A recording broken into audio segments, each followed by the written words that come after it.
ladies and gentlemen, and welcome. I tell you, it's a great day to be a part of Team Lawrence. We've got so many retirees that have poured so much into Lawrence County school system, and we just really want to show a way to honor them, their legacy that they're leaving behind. And we've got the lovely Miss Catherine Bell with us. Hi, Catherine. How are you today? Doing great. Congratulations to you. Thank you. 29.7 years. That's right. Wow. It's been a nice ride. Many people have heard me say that I had the best job in Lawrence County. Wow. Because I was a librarian in elementary school. In It's elementary perfect. school. Yeah. And you're so theatrical. Yeah. Let's talk about your journey. Let's talk about your family, how you started off, and what made you decide to go into education. I backed into it. Right. My first teaching experience, well, I got a psych degree from Mercer and finished real quick. My three older brothers had gone to medical school and law school and optometry school, and I looked at my parents and said, I'm not going to school forever. I'm through. Right. And I got a very unmarketable degree. So, I thought we'd get it. And my first job was working in a wilderness treatment facility where I lived in a tent with no electricity or running water. And after about 10 months of that, my dad said, I think it's time for you to come home. And my next job after that was as a nanny. And I went with a family to London while the father trained to do endoscopies. Wow. And toured Europe, came back home, and needed a job, and took my first teaching position. I got a special ed certification and went to work with the Heart of Georgia Psychoed. Then it was just psychoed under the Lawrence County school system, servicing several counties. Right. So I was an itinerant teacher that went to Montgomery, Treatland, and Wheeler County and worked with autistic children and troubled children and non-speaking children, anything they needed a contact with. Right. Then I had a friend who started a travel agency and said, come to work with me. You've traveled, you've been to Europe, come be a travel agent. I did that for 3 years. And then during that time, I met my husband and got married. And thought, okay, here we go. When I got pregnant with my first child, I stayed home for a year with Hunter, and that was a gift. And then because I had SPED certification, I started being called to do long-term sub. Bernard Snellgrove died, and they called me from the high school and asked if I could come and substitute, and I did that. When a home ec teacher left West Lawrence Middle School, Willie Burke called me and said, can you come finish the rest of the year for this teacher that's left? So I taught 8th grade. I taught home ec in a middle school. That was a lot of fun. I'm sure. Then I filled in when Diane Jones left to have a baby and taught 3rd grade at East Lawrence Elementary for Larry Waldrop. And then I said, well, if I'm going to do this, I've got to do something. By then I was pregnant with Katie in '88, and the Riverside, the treatment facility, the alcohol treatment facility led by Frank Fields, when it opened behind the Farmer's Furniture, called and said, we need a SPED degree, a SPED certified teacher to start up our our adolescent drug rehab unit needs to have an education component to be certified with the state. Right. We've got to have a certified teacher. Can you come? And I basically was a hospital homebound coordinator for the children in the unit who were doing recovery work. That was more what I thought I would end up doing as a career choice. That was where I was going, thinking. But it's tough to be in that field, high burnout. Right. So I stayed home with Katie for a year, and I got recertified to teach middle school because it was the quickest, fastest route to a regular degree. But with my SPED, I figured I'd be using both, hoping I could go towards school counseling, perhaps. That was kind of where my mind went.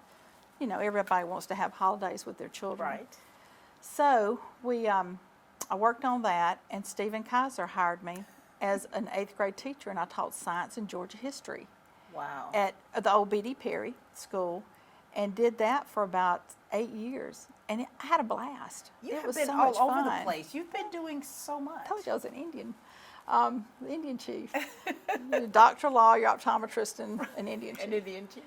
So that was a lot of fun. And then had my third baby in '94, And my mother had struggled with breast cancer and had passed away. And my dad said, if you want to take a break, why don't you go get your certification? If you want to be a guidance counselor, let's do that. What do you want to do? And I said, I think I want to be a librarian. And of course, Kathy Sweat was my sister-in-law at the time. Right. And she said, you'll love it, go do it. It's a fit for you. Right. And I finished that up, and Greg Williams hired me at his school to go in, and because I had a computer science my computer science minor from Mercer, and that was when you used cards to feed into a room-sized computer. And so they said, we need our tech lab redone. Beatrice Rozier had been doing it, and she wanted to do something different. And so I went in there and I worked with Larry Lake and Jennifer Reynolds and Donnie Slade. Wow. And so we were like 4 musketeers, Right. you know, having fun. They taught me the ropes of librarianship, and I taught them the ropes of technology at that point in time in the 80s, in the early 90s. And then when they built the primary school, Larry retired, and Jennifer and Donnie took over the primary school, and I took over the East Lawrence Elementary School. Wow. As the librarian, and I've been there ever since. Ever since. In the same space. In the same space. Yeah, it's been great. And so your journey, you know, if you had to just describe what it has been like for you, for when you first started out, when you were first doing what you thought was going to be your career, and then to where you finished. It was fun. Wow. Every day, there was something new and interesting to do. Even your failures taught you something. Right. You were constantly learning, constantly changing. I was writing a little bio for Kelly Dean, my current principal, my last principal, who was really nice to work with. We were talking, and I was thinking about what are the biggest changes. And of course, technology was sort of where I started out. And I can remember being in my classroom at the old B.D. Perry. I was in the science lab on the 8th grade hall, and they brought me my first computer, and it was an Apple IIe.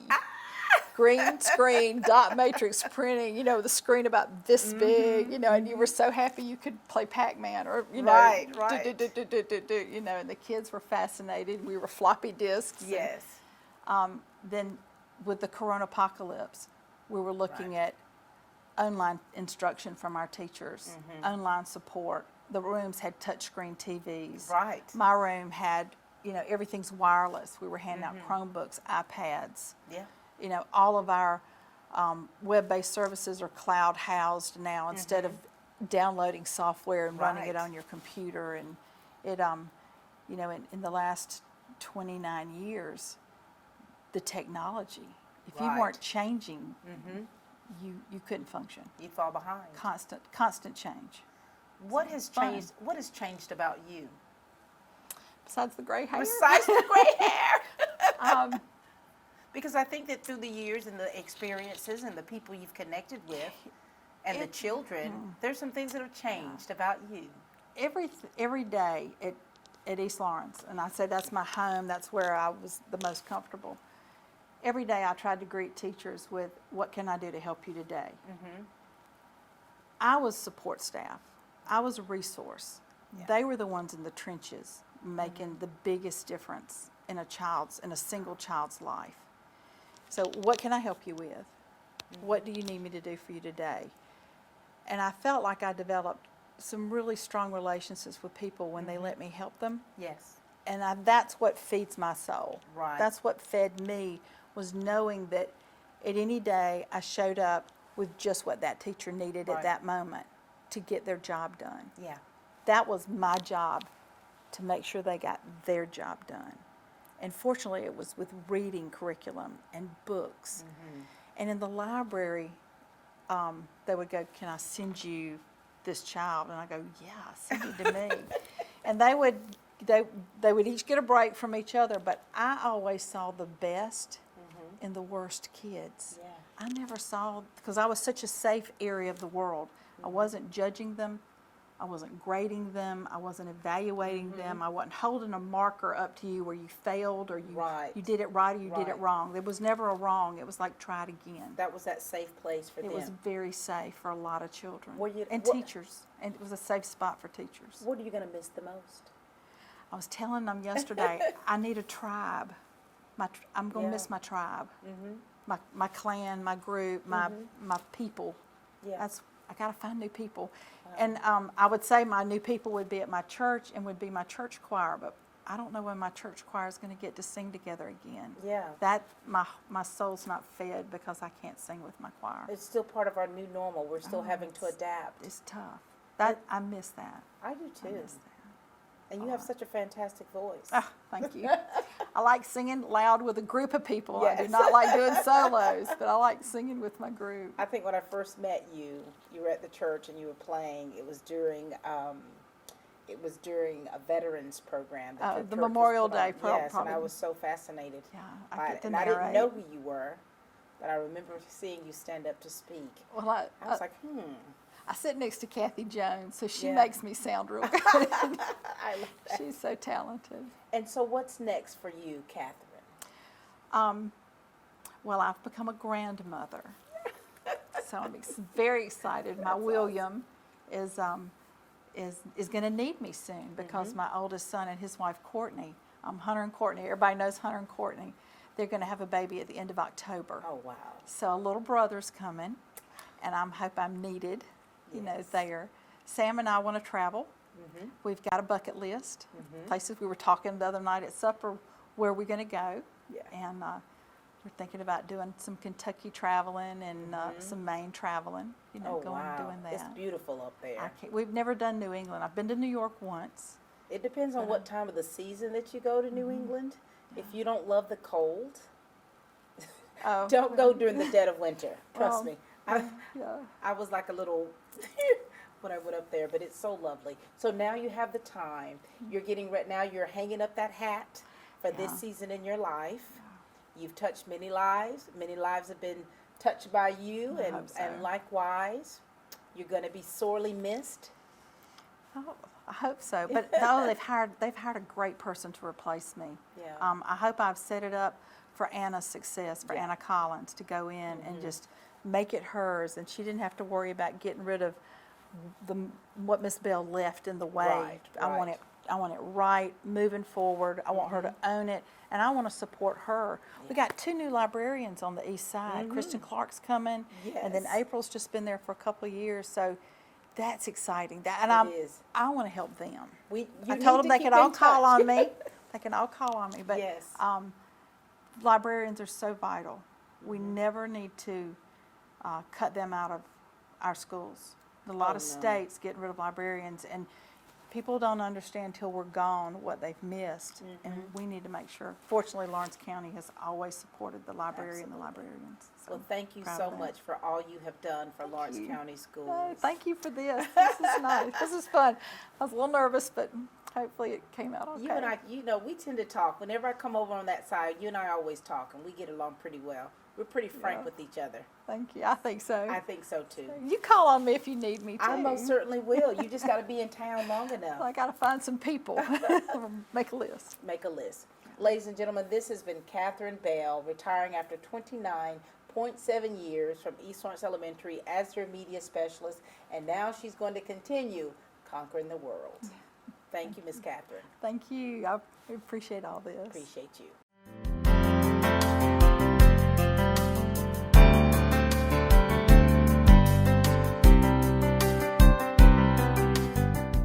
Hello, I'm Darren Keene with Clements & Keene Insurance. If you own a business with less than 50 employees, we have things that are available to help you qualify for group health insurance with many discounts. These discounts did not exist 6 months ago. This is available through the Georgia Chamber Smart Plan. It's backed by Blue Cross Blue Shield. If you're a member of your local Chamber of Commerce or if you're contemplating becoming a member, give us a call. Clements & Keene Insurance, your health insurance specialist, 272-8019.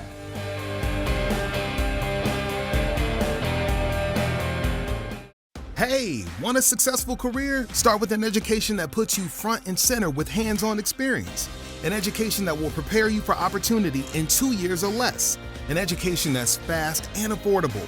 Most OFTC students graduate debt-free thanks to the Hope Career Grant, which offers free tuition in more than 63 programs. Think differently about college.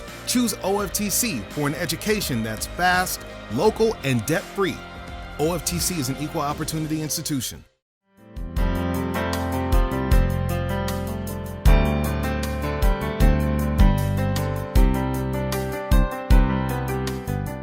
We've got Mr. Terry Brown with us, 35 years in education. Wow. Hey, Mr. Brown. Good morning. 35 years. A lot has happened within those 35 years. Share with everyone about you, yourself, and of course, how your journey started off and to where you are now, retiring. Okay. I started 35 years ago at West Lawrence High School. The agriculture teacher that was there, they were not going to renew his contract. He had some trouble with controlling his students, and my brother was working with the Lawrence County school system, and he came home and said, they need an ag teacher. Do you think you can do that? And I had a degree, but I didn't have an ag teaching degree, so I thought about it a good while, and I decided I'd give it a try, and been there ever since. And I mean, you've been a godsend. I mean, when you think about all the things that you have done through the years, in those 35 years, tell us about what things you've been doing. I mean, because I know there's been some exciting things that have taken place.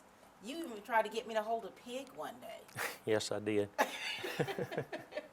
So the first 25 years of my career, I was working with the Ag Education Program, FFA, and I worked with students 9 through 12, did the classroom instruction, and we did FFA trips and convention. We did all kinds of different competitions, and so I've worked with a lot of different students over the years in a variety of different competitions. And then for the past 10 years, I've been working as young farmer teacher for the entire county for East and West Lawrence. Remember when we did down over at East Lawrence Primary? Yes. I learned so much. Yes. I was like one of those primary kids over there. Yes. So yes, that was one of the things I started when I was became a young farmer teacher. I thought about that. Part of our program as young farmer teachers is agricultural awareness with students. So I thought about one way to get them involved was to do a gardening program. So I started with a couple of beds with Kathy Beck at Southwest Lawrence Elementary, and from there it was successful with the 2 beds. So I got a grant from the Young Farmer Association, and we expanded that, and it's grown all over virtually every school has a gardening program now. Except maybe the 6th grade academy, Right. but that's about it. I was at Southwest Lawrence Elementary, and I saw some of the teachers out there digging potatoes. Yes. They had baskets of red potatoes, and seeing the sign up there and knowing that that was something that you definitely had a part in. And then the farm to table, where they're actually eating the food in the cafeterias. What value have you seen that's placed on these kids, the knowledge that they've received and the hands-on learning that they've been able to do through you? Oh, it's been amazing because the students just they enjoy it. I wish they had more time to spend in the gardens, but potatoes have been a very successful crop, and one teacher, before I ever dug the potatoes at another school system that I had kind of consulted with, she said it'll be just like digging treasure. And it was, and every time we dug potatoes, it was like digging treasure. They were just hollering and screaming and enjoying themselves, and just growing the crops that they had eaten before, but they'd never, and some of them had never eaten them, but we were able to harvest a lot of carrots, potatoes, different things, and the lunchroom was always very cooperative. Donna Sapp and her staff always been very cooperative to help prepare those and let the students try it and see the fruit of their labor. And everything that you're doing now, it hasn't even been like work for you, because this is something that you love so much. Yeah, the Young Farmer Program has been a good transition for me to wind my career up with for 10 years, and I work with adults, and then work with that Ag Awareness Program where we do the gardening. So and also our Ag Awareness Day where students come into the program. That is such a fun day. It's huge. I mean, having kids come from all over the schools and the stuff that you all teach them was outstanding. Yes, that's been very successful. What's been the highlight of your career? Like, there's those things that kind of really stand out of like what has truly been the highlight. I guess in the first 25 years, just over the years, seeing students be successful in their in the classroom and also in those competitions we did in FFA, and we did local, state, and national competitions. At times we advanced to nationals, not too many times, Right. but seeing those successes was very rewarding. And then as a young farmer teacher, I worked with adults, so them coming to the classes that I offered and after the class was over, saying, no, that really helped me a lot, or they picked up a little information that was helpful. And then the Ag Awareness Program, we were doing that at Southwest, and we were doing it at different elementary schools, and we decided to do the big one out at the Ag Center. So we did one for every third grade student in Lawrence County, which also included Trinity Christian and Dublin City schools as well. I remember that day and seeing you out there. You were like a little kid in the candy store. I mean, you were definitely, you're in your element. You've been doing this for so many years, and now here it is. Wow. You're retiring, Terry. That's right. What are you going to do next? Like, what have you, you know, this is something where you've been doing it for years, and now it's like, oh, wow, you've got to transition. Yeah, so I enjoy staying busy, so and that's very therapeutic to me. So I just, when school was called off due to the pandemic, I just said, well, I'll get a chance to practice for retirement. So I just went home and started working on things that I had been planning to do. And so my wife and I have a cut flower farm, and so we're cutting some flowers and selling them to florists and individuals, and brought you a bouquet this morning. And This is so pretty. I've got short arms, so let me try to get, oh my gosh. So we've been using those and cutting those and selling them. We also sell them down at Established Furniture down across there from Cochran Brothers. We carry them in there, and people can come in and buy them, sometimes by the stem and sometimes in a ready-made bouquet like that. This is so beautiful. So there'll be some of those tomorrow at Established Furniture if anybody like to stop by and pick up a bouquet. Well, we are so, I mean, I think that we as a community are in awe of what you do, because we've seen you around town. We've seen you within the school systems doing what you do, doing what you love, and education is always the key, because you're always, even though you're producing such beautiful things from it, you're teaching as you go. So you're teaching people, and they're learning so much from you. Yeah, I appreciate the opportunity to kind of continue on with that. And So, you're going to keep doing it, you and your wife. So this is wonderful. It's been an absolute pleasure having you a part of the Lawrence County School District. I mean, I met you before I even knew who you were. And I said, what's that man's name that does all that stuff at those, you know, in the gardens? And to meet you, and I know every time I go to work, there's a picture of you right there in the board office with kids. And seeing that disposition here, seeing that you truly, truly love what you do. yeah, it's a good opportunity to see kids learn about agriculture and understand where their food comes from. And thank you for teaching them. You're welcome. This is Terry Brown, ladies and gentlemen, 35 years in education, and he's going to keep going strong. Thank you, Mr. Brown. Thank you.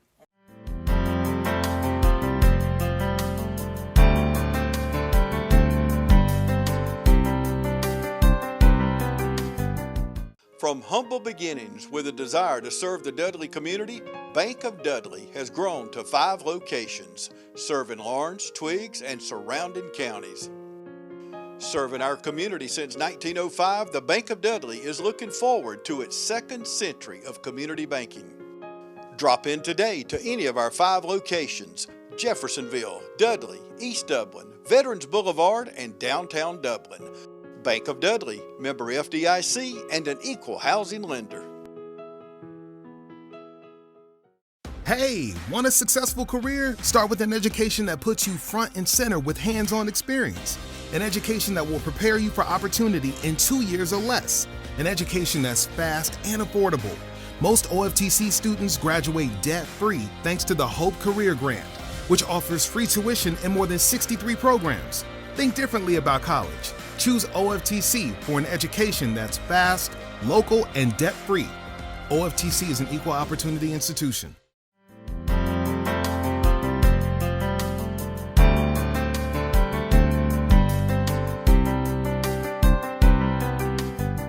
We We've got the lovely Miss Tina Holt with us, 26 years in education. You're retiring out of Southwest Lawrence Elementary. Yes, ma'am. Hello, pretty in pink. Hello. This has been a journey for you, hasn't it? Yes, ma'am. And I know you didn't start off the same way you finished. No, ma'am. Tell us about your family. Tell us about how you first decided to go into education and what that journey's been like for you. Well, of course, I was in college and trying to decide what I wanted to do, and I had tried a few jobs and decided the insurance business was not for me. I found that out really quickly. Right.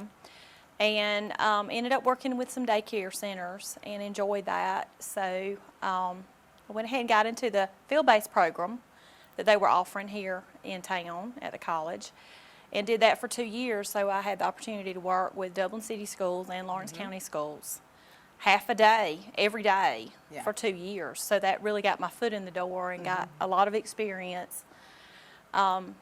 Was so blessed to work with a lot of different teachers, a lot of different grade levels. Had a wonderful time with that. And then was offered a job when I graduated Yeah. at East Lawrence Elementary teaching pre-K, which was really not what I had anticipated doing. So I had to go to some training because back then, you know, the pre-K teachers have to have special training. Correct. So I had to go back to school over the summer, which was fine, but I did that for 5 years at East Lawrence Elementary. Wow. Taught pre-K and loved it, loved Yeah. it. But it was a 45-minute drive for me one way. One Lawrence way. County is a very big county when you start riding around in it. So, and I had a baby in the meantime. And it's hard to leave your little baby on the other Right. side of the county. And that was what I was doing. So I had asked for a transfer. It took me about 3 years to get transferred to Southwest, and finally Mr. Hugh Kite transferred me into second grade, which was an eye-opening experience, going from 4-year-olds to 7-year-olds, but I loved it. And I spent 12 years teaching second grade, and spent 1 year at the old Southwest before we moved. That was really exciting. Right. Had that new building, that brand new course. classroom, room 117, spent 12 years in it. And then Mr. Keelan Waldrop asked me if I would move to third grade. And so I did that for 6 years, right down the hall at Southwest. And then I was asked if I was interested in moving back to second after 6 years. So I ended up back in the same classroom again, which Wow. was really funny. So I ended up with 15 years in second grade. Wow. By now. When you think about the transition that you went through, the metamorphosis you went through from being a young educator, and then now where so many teachers look up to you for advice, what have you learned the most about being in education that has really changed your life? You know, we're so bent on the academic side of it and everything, but it's really about relationships. It's really about relationships with the children. You've got to learn their heart and what makes them tick. Right. And you need to know their interests. It's very important that you spend time figuring all that out for those students. And when you mean something to them, when you form that relationship, then you can really see the academics take off. Right. You and I talked in your room, and you talked about your second family. Yes, That yes. your time in education, the relationships that you've built, not just with the students, but with your peers, that's been the second family for you. Definitely, because, you know, when I leave home in the morning, I'm leaving my small, close family. Yeah. And then when I get to Southwest, you know, it's wonderful. You get out in the parking lot and you walk in with these co-teachers and you start that conversation and you start your morning with those people. And everybody's good morning and have a great day, and we'll ask about your students, ask about your family at home. And it's just like stepping into a larger family. It's truly like that. You go down the hall and everyone's hollering good morning, and you're hollering good morning, and you're stopping off here and stopping off there. And that's the things I'm going to miss, that sense of family. And then the children even grabbing you before you can get up the hall, you know. Right. Wanting a hug at first thing in the morning, and, you know, wanting to show you something. And that's been your life. Yes, ma'am. Like, that has been like such a motivation for you Right. every single day. Yes, ma'am. And so now you're getting ready to transition into something. I am. What's next for you, Ms. Holt? Well, I've had some parents that are interested in homeschooling, trying out homeschooling, and have asked me if I would tutor their children. So I've had that asked of me for several years, but I was not in a position where I felt like I could do that. Right. But I've decided to give it a try. I could retire a little early and try that while I still have energy and Right. and all of that. And my children are older. So I have a daughter that's getting married next spring, and she's 22 and just got her RN, Lindley. Oh, wow. And Cassidy's going into her second year of college. And then my son, our son is 14. He'll be 15 this fall. Is So- he one of our students? He is. He is. He just finished 8th grade at the middle school and has been in the music program. All three of our children were in the music program.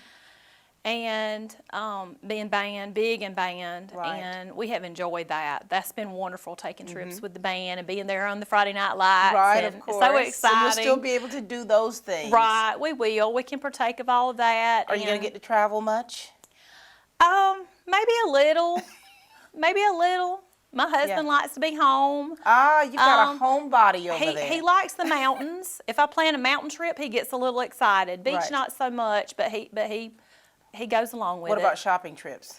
Some, maybe a little bit. My daughters are really into that. You know, when Right. you have a 19-year-old and a 22-year-old girl, they're course. all about that shopping. course.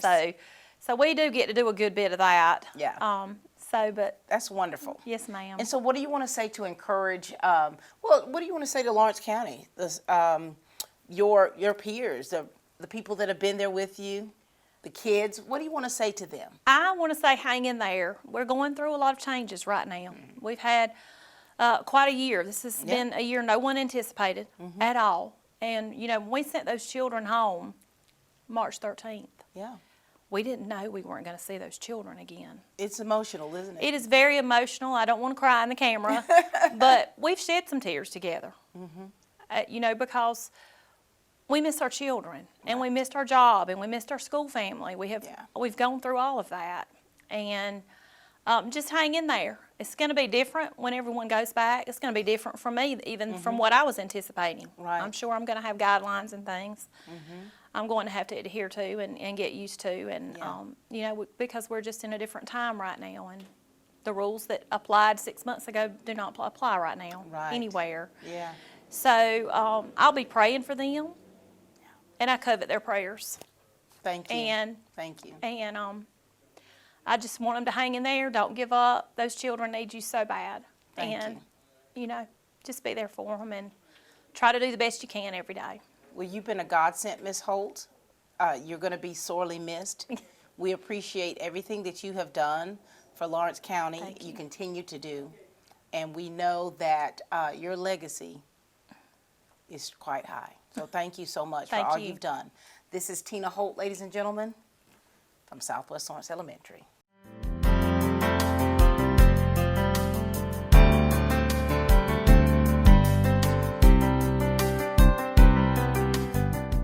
Hello, I am Kenny Stewart, Lawrence County Board of Education Chairman for Lawrence County School System.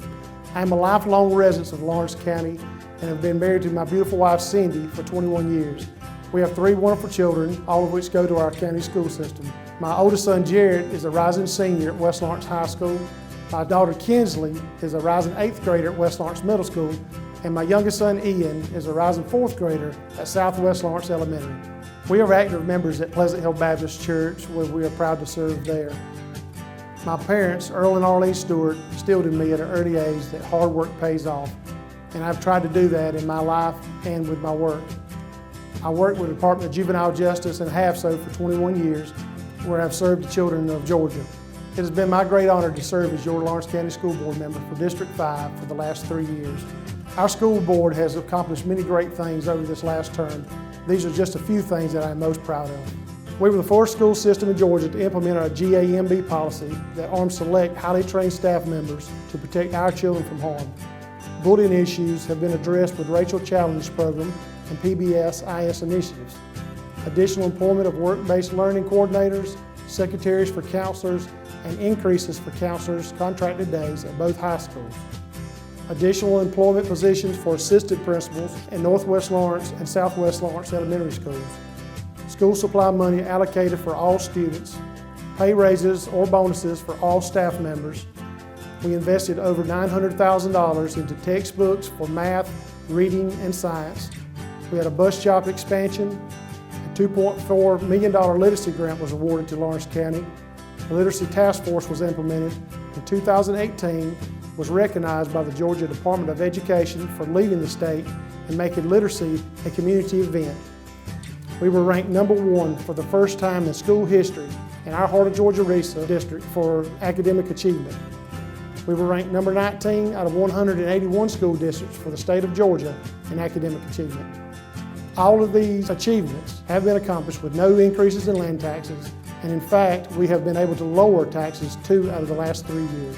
I have been proud to serve as your Lawrence County Board member for District 5 for the last 3 years.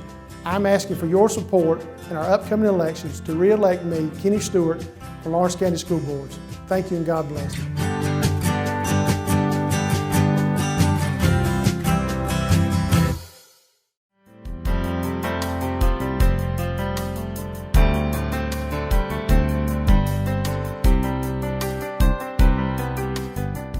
We've got the lovely Miss Tina Hester here, 29.222 years. Did I get the twos right? You did.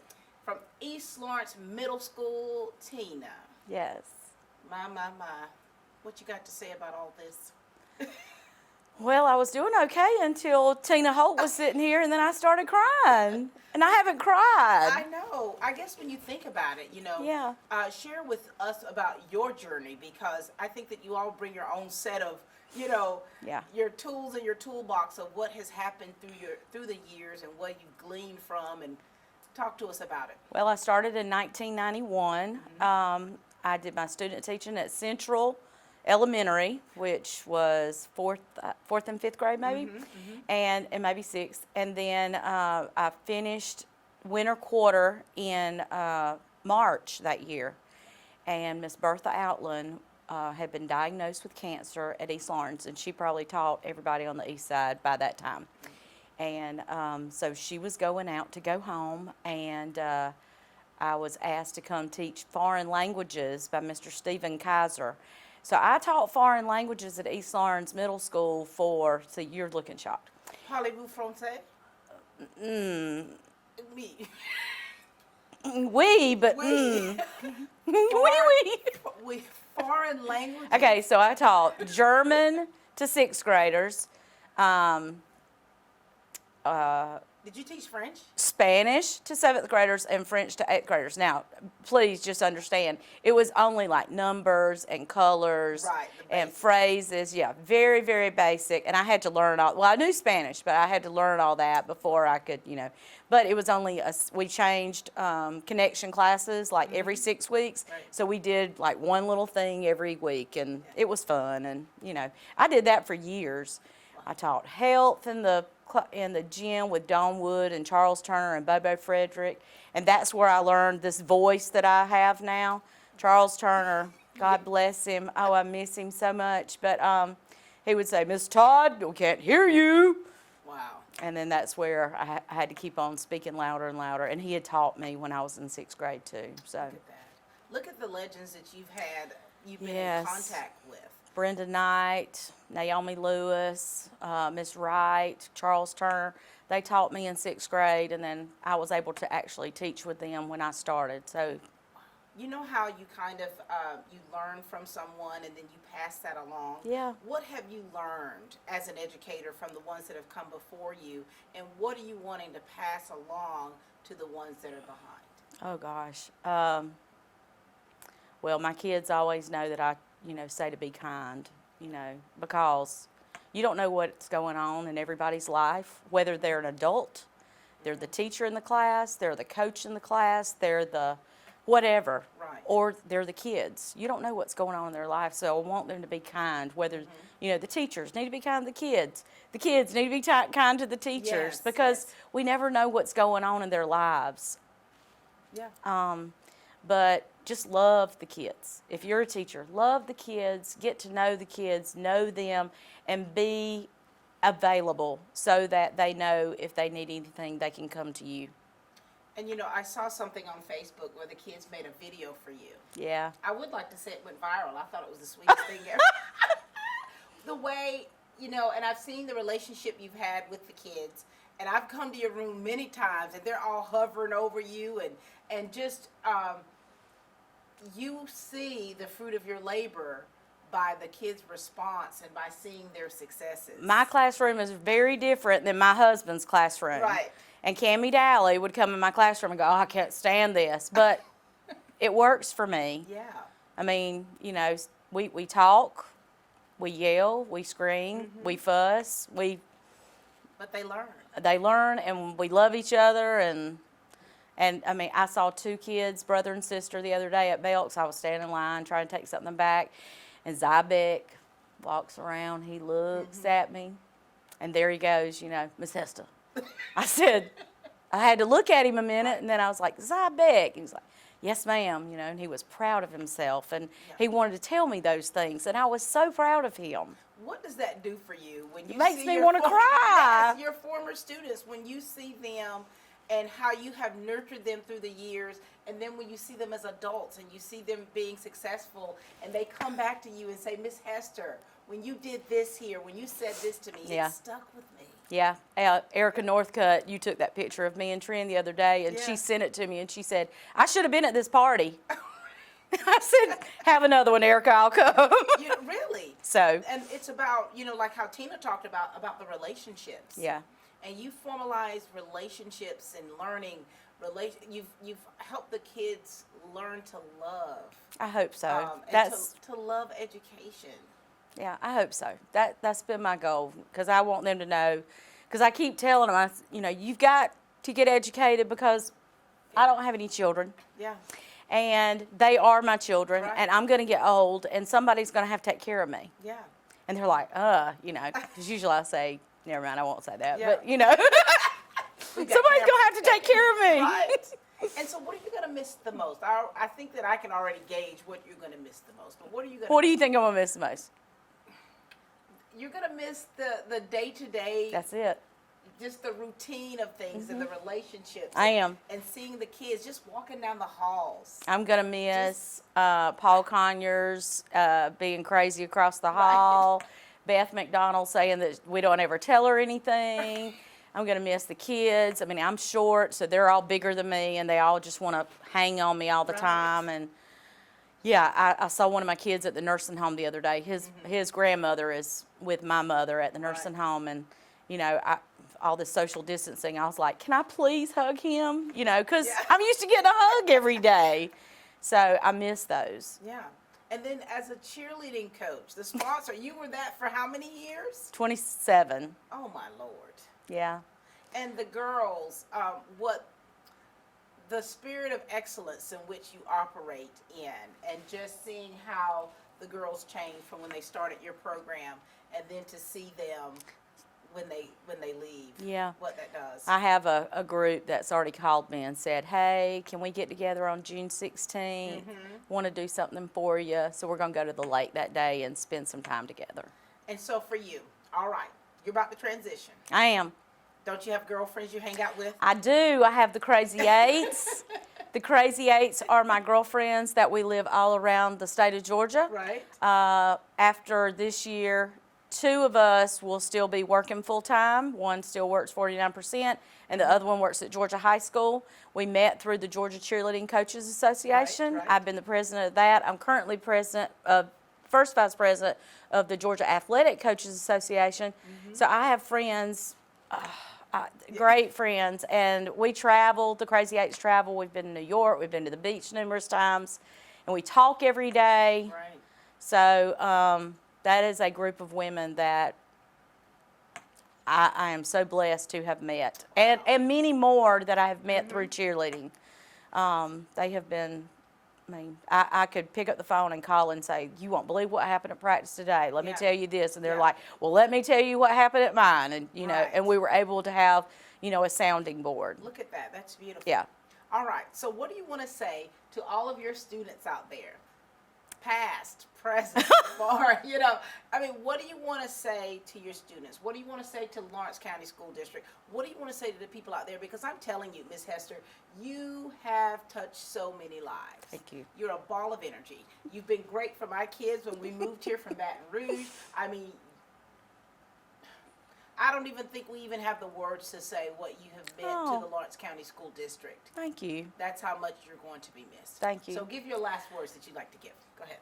I just wanted to thank Lawrence County Schools for hiring me to begin with. Mr. Kaiser took a chance on me, and I had a lot to learn in those first years, and I have made some wonderful relationships with teachers and past students, and now I'm teaching their children, and that's made all the difference, is just seeing how the world just keeps going.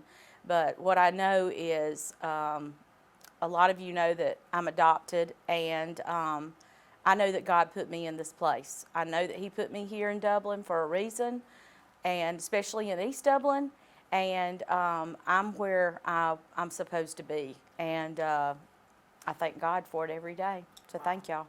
Thank you. I mean, it's been a pleasure.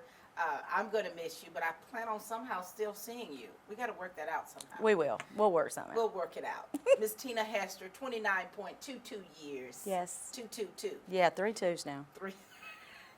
We love you. We I love you. appreciate you. And Thank we're going you. to miss seeing you up and down those halls. Thank you. The lovely Miss Tina Hester, pretty in pink and distressed jeans. Betty Jo would not approve.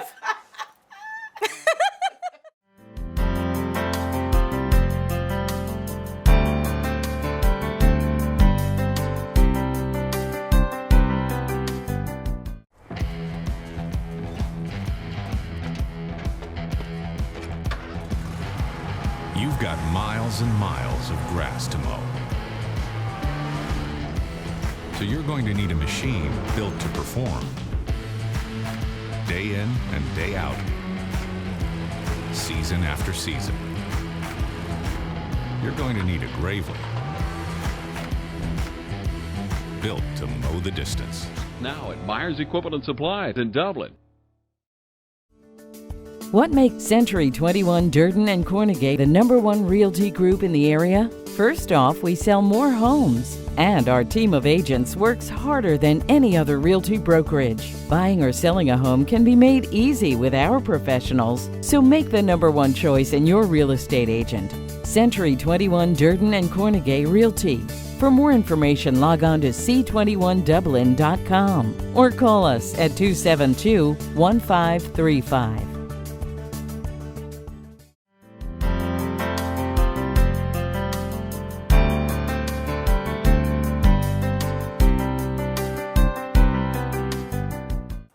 Such a great day getting to meet and see so many of our retirees, and we've got this young man over to my right, Mr. Lemon Rozier, who's going to be 89 years young the end of June. Hey, Mr. Lemon. Hello. I cannot hardly believe that. What's your secret? Well, I had a lot of longevity in my family. And you're part of that legacy, aren't you?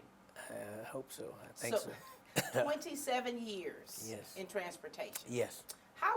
Tell us about how your journey has been, Mr. Lemon. Well, it's been good. Mm-hmm. You know, no problem. I enjoyed it.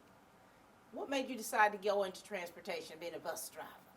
Well, when I was growing up, I wanted to be a truck driver, so that's the closest I could get. It's really nice. Every day, it's something different. You get a chance to ride and look at the farmland and, stuff like that. Right. Yeah. And in those 27 years, there's probably countless kids that have ridden that bus. Yes. What do they call you, Mr.? What do they call you? Most of them call me by my first name, Mr. Lemon. Mr. Lemon. Yeah, right. And so for you, transportation is a job that, parents put the safety of their children in your hands. That's true. Every day. Absolutely. And I know that's something that you have taken very seriously. That's right. Tell us about that. Well, when you get up in the morning, you say a little prayer. You get off that evening, same thing. And it's just, you feel so good that everything went so good throughout that day. And for you, to be up in age, Mr. Lemon, most people at your age, their kids take their keys away. I never have that problem. You never had that problem, and you turned the keys in yourself. Right. For this bus. That's the good one I had. It is true, and you talking about how seriously you take your job and the care that you have for these kids and making sure that they're safe. That's right. What have you loved the most about your job? Well, the most Yes. I was to get those kids to and from school safe. Yes. And you couldn't expect any more. Right. And you felt so good after you finish every day. That's like you've accomplished your mission. Yes. When you have no incidents, Right. no accidents. Right. Now, how do you handle discipline on your bus, Mr. Lemon? Well, oh goodness. First of all, you try to get them calmed down. Mm-hmm. That's about the best thing. You make your bus safe. If Right. if it's fight, you try to get in a spot so they won't tumble up to you on that steering wheel. Mm-hmm. And once you get them to calm down, Yes. and get them to the school and get the principal to get out there, Mm-hmm. it work out good. That's good. Yes, it's good. And we have so many men and women in transportation, and I'm sure you've developed a lot of friendships along Yes, the way, haven't you? right, I have. Now, my brother-in-law is a bus driver, Robert Nelson. That's your brother-in-law? Yes. Yes, okay. About 45 years. Yes, He's been I know, married yeah. to my sister. Yeah, right. And so you've been doing this for so long. What do you do to help those younger bus drivers? Because I know that you're a little bit different than when you first started. Things that you had to learn along the way to make you even more better at what you do. What could you say to help those young ones that are driving? Well, these you just buses? tell them you just have to get out there, and if you want to be a bus driver, make it safe. Just keep your mind on what you're doing. Mm-hmm. Stay focused. And you talk to the children if they get out of hand, and it'll work out. It works out. Works out. And it's worked out for you. It did. So now that you're retiring at almost 89 years old, Lord have mercy, Mr. Lemon Rozier, what are you going to do with your life now? Well, I'm not going to sit around. I didn't think you were. What do you plan on doing now that you Well, have a little bit more free time? I might go back to work. I don't know. Mr. Rozier, Greg, if Mr. Paul will give me something to do, you'll go out and do it. I don't get behind the steering wheel. No. Right. But you don't mind piddling around doing some no, things. right. But I could, I would like to do some farm work. Not no, like years ago when I came along, but the gardens, vegetables. A small I'd like one. to get on the roadside and do some peddling. Do some peddling. Yes. Enjoying your life. Right. Anything else you want to say to the people out there? Because I know a lot of people, when they see you, Mr. Living, especially these kids, you probably like their pawpaw. And to see you behind that wheel and to see you making sure that they're safe each and every day, I know so many of them are going to miss you. Yes. I miss them also. I remember my bus drivers. I remember because they would always look out for me. And I think that that's what these kids are going to take away from you leaving, you retiring, is they're going to remember those times that you were kind to them, the times even when you had to get on to them. Right. Because we know that they Right. know that it came from a good heart. Yeah. I see a lot of them now, and they'll come look at me and they say, "You Mr. Lemon?" Uh-huh. They say, "Well, you're not driving anymore?"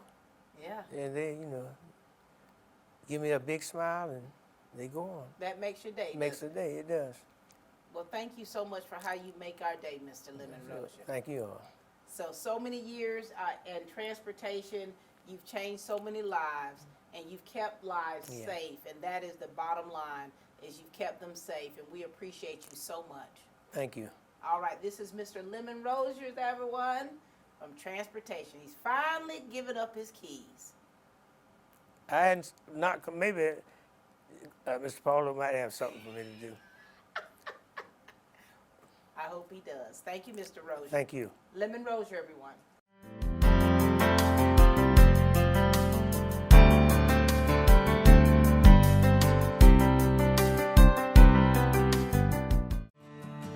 The City of Dublin's Natural Gas Department is offering a $1,000 rebate on the purchase of a natural gas, stove, furnace and tank or tankless water heater for new construction homes or if you're remodeling your home. Individual rebates include natural gas tankless, up to $400 rebate and free gas service installation. Natural gas tank, free 40-gallon or $200 rebate on other sizes, free gas service installation. Natural gas furnace, $200 rebate. Natural gas stove, $100 rebate. Natural gas dryer, $100 rebate. Natural gas grill, $100 rebate. Natural gas logs, $100 rebate. Maximum yearly rebate? No maximum. Save now. Save later. Call the City of Dublin Natural Gas at 277-5048.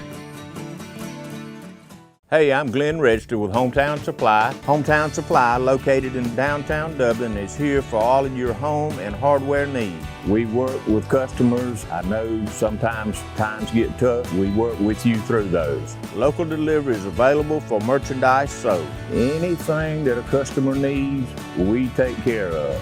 Just remember, if you can't do business at Hometown Supply, you just can't do business.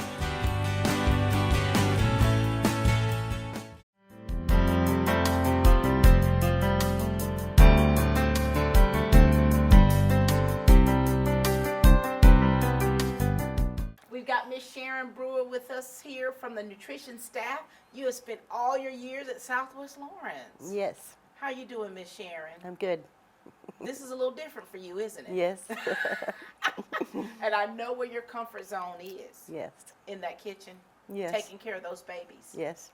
Tell us about you. Tell us about what your journey has been like and what you have loved most about your job.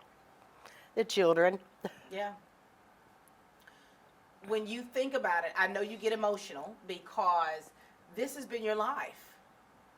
This has been something that you have loved to do, and I want to make sure that we are very clear about how valuable our nutrition staff is. And if you didn't realize how valuable they were before coronavirus, I am quite sure that you will realize now, because you all have not stopped working. No. You have, and I said this before, I said that you all, from the moment you get to work into the moment you leave, you're working.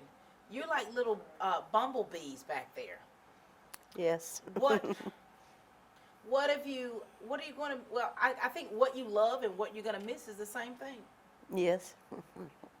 Tell us about how a day in the life would go of a person in your position. How early would you have to get to work? What all would you have to do to prepare for the day?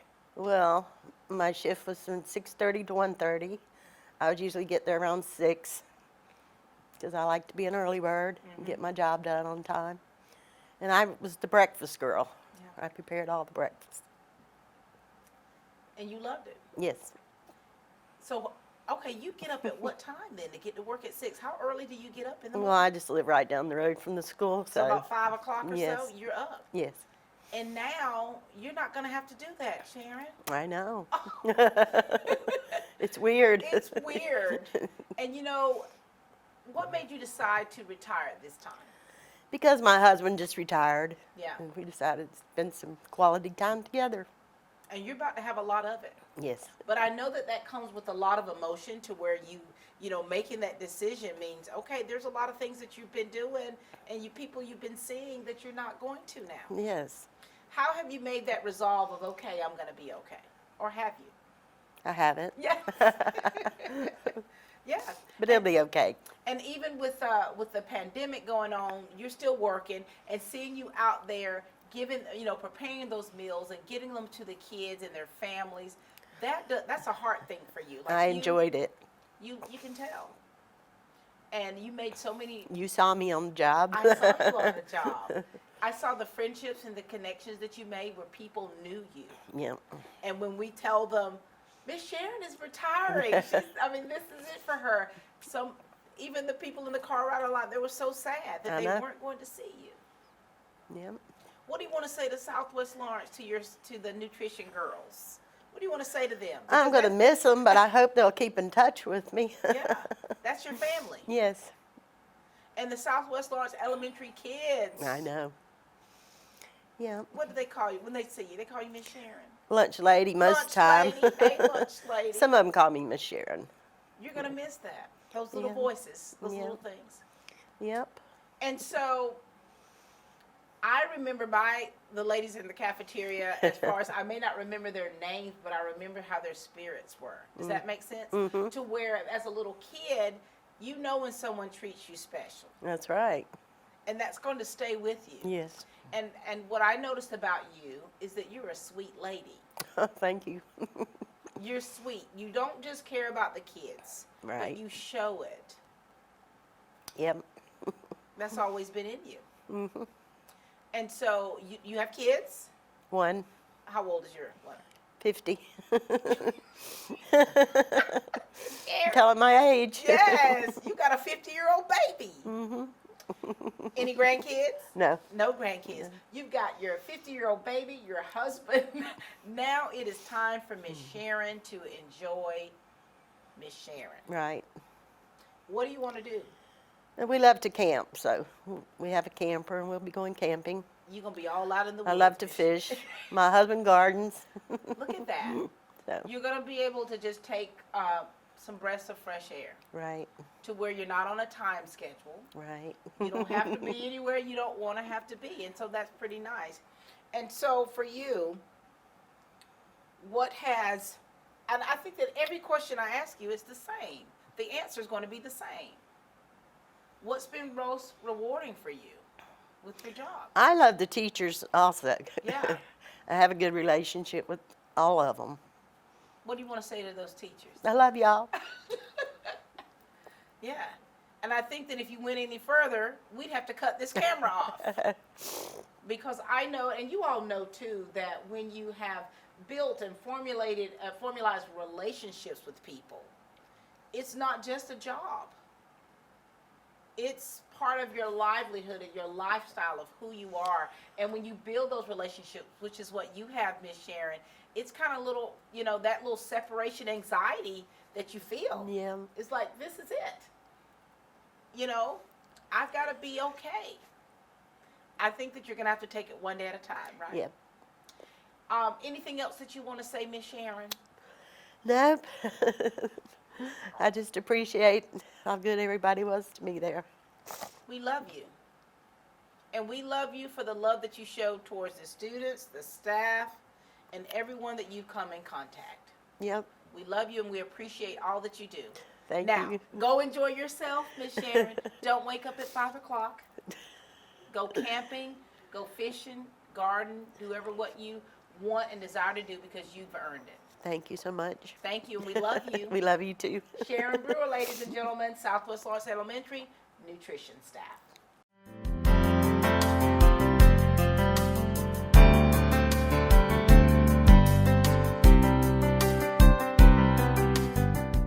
Mid-State Pools and Spas knows pools. In-ground pools to above-ground pools. Mid-State Pools and Spas has over 35 years in the industry, building over 3,000 pools. We build all of our own pools, never subcontracting the work out. So if you're ready to build a pool, renovate a pool, or if you need weekly maintenance or liner replacement with a full 20-year warranty, call the professionals at Mid-State Pools and Spas. Visit our showroom today at 2273 Veterans Boulevard in Dublin and see the new line of Marquee Spas. For the ultimate in hot tub experiences, choose Marquee Spas. Also see our new selection of casual patio furniture, available now at our showroom, Mid-State Pools and Spas, where we know pools.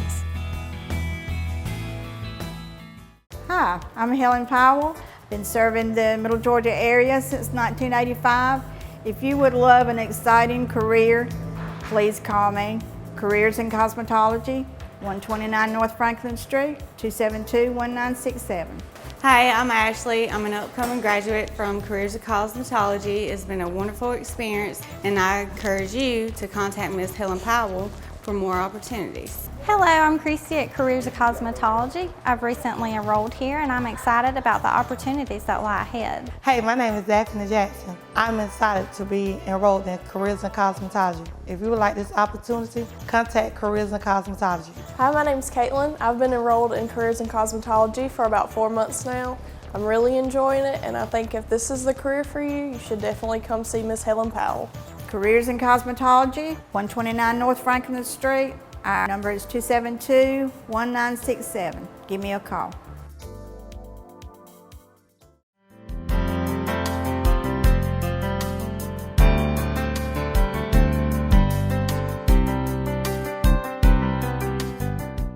got the lovely Miss Wendy Slade with us, 30 years in education, Wendy. Yes. Were you 4 when you started? No, no, not at all. This has been such a journey for you. Yes. Can you take us on that journey? Share with us about you and your family and 30 years ago making that decision to go into education.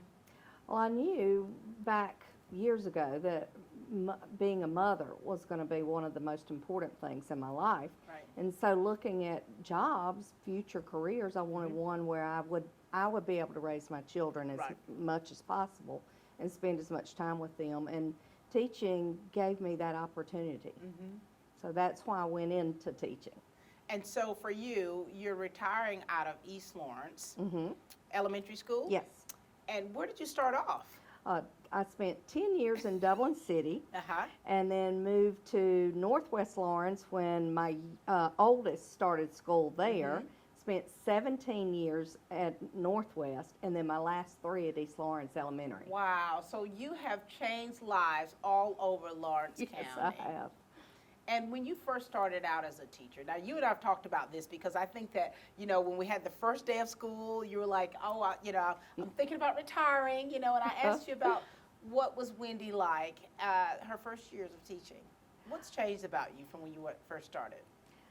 I don't know that I've really changed, except getting older and lots of wrinkles.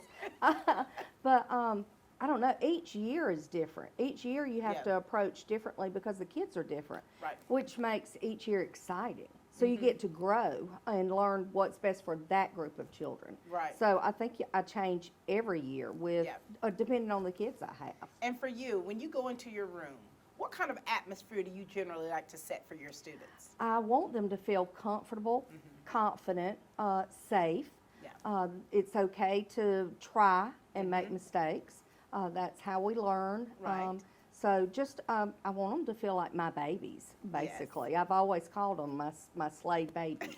Once a slave baby, always a slave baby. Yes. When we were in your room and they were delivering the Rotary Club were delivering the dictionaries. Yes. And some of your former students that are now high schoolers, they're like, Miss Slade, what does that feel like for you when you see students that you have taught and to see them progress the way they have? You're just thankful that you were a part. You hope you had a small piece in that success. That you helped encourage them and support them in hopes of their dreams and to dream big. Yes. You can reach those dreams if you try. Absolutely. And so if you started teaching 30 years ago, a lot of those students they're adults now, they're working here in Lawrence County, and you still get to see them. You still get to see the fruit of your labor. Yes, it's exciting going out to eat and someone tapping you on the shoulder. Do you remember me? Yes. I don't always remember the names, but most of the time I remember the faces. And when you think about 30 years and then you're coming to the culmination of your retiring, what's been the highlight of your career? Probably the laughter. Yeah. You like to laugh. I do, and I like for my classroom to feel light and airy and let's laugh, let's enjoy each other while we're learning, because learning can be quite tedious and boring for children, but it can also be enjoyable too. And laughter is such a medicine. Yeah. Because as Ms. Tina Hester was saying, it's important to show that kindness because you don't ever know what people are going through. And like for you as an educator, you don't know what home life these students may have. And if they can come to your class and feel free to chuckle here and there and have fun learning. Yeah, those relationships are so important. Yeah. And that each child has their own little personality. There's their own little future adult in there. And if you're a good teacher and if you really understand those dynamics, you can hone into that when you're seeing okay, I can see with the potential of this student and I need to do this in order to help make he or she thrive. Yes, That's I agree with teacher. that completely. And what about your staff? The staff members, the other teachers, your colleagues? They've become family. I mean, really, truly, I have a group of girls that we still go on trips together, and we will continue that. We had planned a retirement trip. Right. Got canceled, of Got course, canceled, but of course. we'll still get to It's it. still, Yeah. And so those relationships, that's another thing I've been hearing a lot about building those relationships and that rapport to where they respect you in your craft, but they also know that side of you to where you can just chill and not Yes. take everything so. That's what I mean by becoming family. You really Yeah. do. It's So- extended family. It's but- extended family. And so if I ask you what you're going to miss about your everyday normal routine of going to work every day into that school system, It's going to be the relationships with the kids, because the people that are important to me, I will continue to make Yeah. sure that we have that bond. But the kids, I'm going to miss that relationship. and you know, with every educator, think ones that you've had, ones that stick with you as far as you remember them. Educators like you, they remember. You hope so. Yeah. You hope so. You really do. And when they do, like you say, when you see them out and about and they come up to you and remind you, Miss Slade, you remember this here? You hope you make a little bit of a difference each day. And so now, Wendy, you were about to embark on something else. What's next? What are you going to do with your life? I'm going to have to figure out something. The quarantine has let me be aware of that, because I have been bored. I love to garden, love to read, but there's just so much of that you can do. You so. love to travel. You love to go on your sabbaticals. Yes, I do. Yoga trips. Yoga. My daughter was hanging out over Wendy's house one day or one weekend, and I said, "Where's her mama?" "Mama, she's gone on a trip, to a yoga trip." I said, "What?" Oh my gosh, I love them. Because they help me relax, because I'm not a relaxed person. And where do you go to for your yoga trips? That one, I went to the Bahamas, right by myself. Not in her living room floor, not on her patio. She went to the Bahamas by herself for yoga. How cool is that? I loved it. And so you have been able to live your best life. And you know, your kids are doing great things. I mean, tell us about your family and your kids. Remind us of who you are. I have two daughters. One is 23. She has just finished up. She graduated from Emory University. She's now getting ready to apply for a veterinarian school. Look at So that. yeah, I can't even get that out. But yeah, she's truly amazing. Smart as a whip. Took after her dad. And then Richie, my youngest, is 20. She's home right now because they've closed schools, which has been, I wouldn't take that for the world. Hasn't it been awesome. wonderful just to develop an adult relationship. It's been really a great time. Yeah. But she's at Oklahoma City University studying dance pedagogy. Isn't that something? Yeah, Look they're at that. both doing great. They are doing great, and I know your older one. I mean, she was like a cross country guru at She at still West Lawrence and runs. then at Emory. Yeah, I she remember still looking runs. up her accolades, and I'm like, oh my gosh. Yep. And so, Miss Wendy, what do you want to say to the school district, your peers, the students that you've taught? What do you want them to know? Just that the testing is not the end all. It's the students, because we are going in there to make these kids better and to become our future adults. So you go in there with an open heart and you give them everything you've got, and hopefully they'll return and give everything they've got too. You know, give 100% to those kids, 100%. because at the end of the day, that's who you're there for. All right. Well, listen, there's a big hole in the heart of East Lawrence Elementary right now that you have left. Thank you for everything you've done for Dublin City Schools, everything you've done for the Lawrence County School District. I mean, you have been a true asset. I'm going to miss it. We're going to miss you. Ladies and gentlemen, this has been Wendy Slade, 30 years in education. I mean, what can we say? We love you. We appreciate you for all you've done, and we're going to miss you dearly. And thanks for the opportunity, because it's been a great ride. I would do it all over again. All over again. I would. Thank you so much. The lovely Miss Wendy Slade, everyone.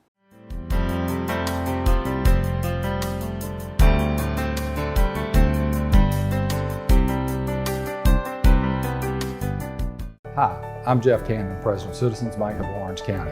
When we began looking for a location for our second Dublin banking office, the historic Henry Building looked like the perfect spot because Dublin and Lawrence County is our focus, and making banking easier and more convenient for our customers is our goal.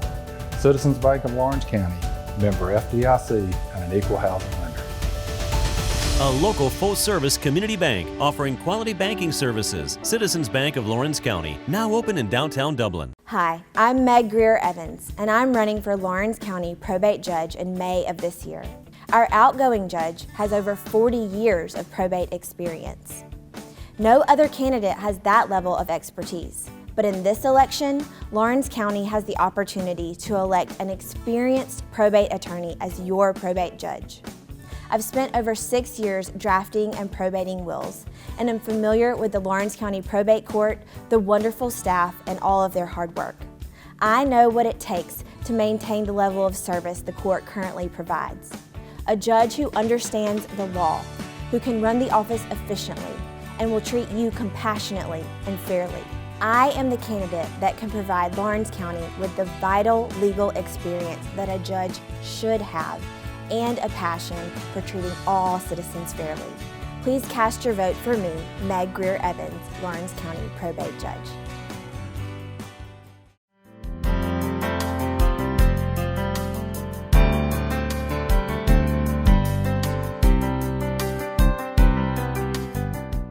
I tell you, I have just been having a blast getting the opportunity to just listen to the retirees and just hear their stories and their journeys. And it's been outstanding, and I think that my heart has really been touched. We've got Linda Ussery with us here. Linda, I've been knowing you since I was knee-high to a grasshopper. Yes, yes. The Shady Grove crew. That's right, that's right, Shady Grove. And so, Linda, you have spent 30 years in education. Yes. Share with us, we want to know about you, your Okay. family, all Okay. right? And let us know about when you first decided to go into education, how you were then, little young Linda, Yeah. and then how you have changed through the years for the better. Okay. Go for it. All right, as she said, I'm Linda O'Neill Ussery. I'm married to Jimmy Ussery. We have 2 children, Rick Ussery and O'Neillia Ussery, and I have 5 grandchildren. My parents are Ella Mae O'Neill and Eugene O'Neill. I'm a member of the Shady Grove Baptist Church, and I have 9 siblings, and I'm proud of all of them. And one of my siblings, my oldest, Elaine, she helped me get into education. Because when I finished high school, I wasn't sure what I wanted to do, but she was already working at school. So she asked me if I wanted to come to work at school. And being young, I was like, oh, well, it doesn't matter, I'll go. So I did, and the man that interviewed me for my job, his name was Mr. E.V. Hatcher. And I graduated from Dublin High School, and I was interviewing for a job at West Lawrence. He was like, since I know your sister so well, I'm going to hire you because I don't usually hire Dublin people. Wow. I was like, okay. So I did that, and I worked with Mrs. Arvis McCall, and she encouraged me to go into teaching. She told me when I was working as a parapro at that time, and she told me that she thought I would make a great teacher. Well, at that time, I really didn't believe it. I worked as a parapro with her for a long time, and then I left the education field, and I went to work at Fairview Park Hospital. Yeah, I thought I wanted to be a nurse, and I worked in the emergency room for several years as registration.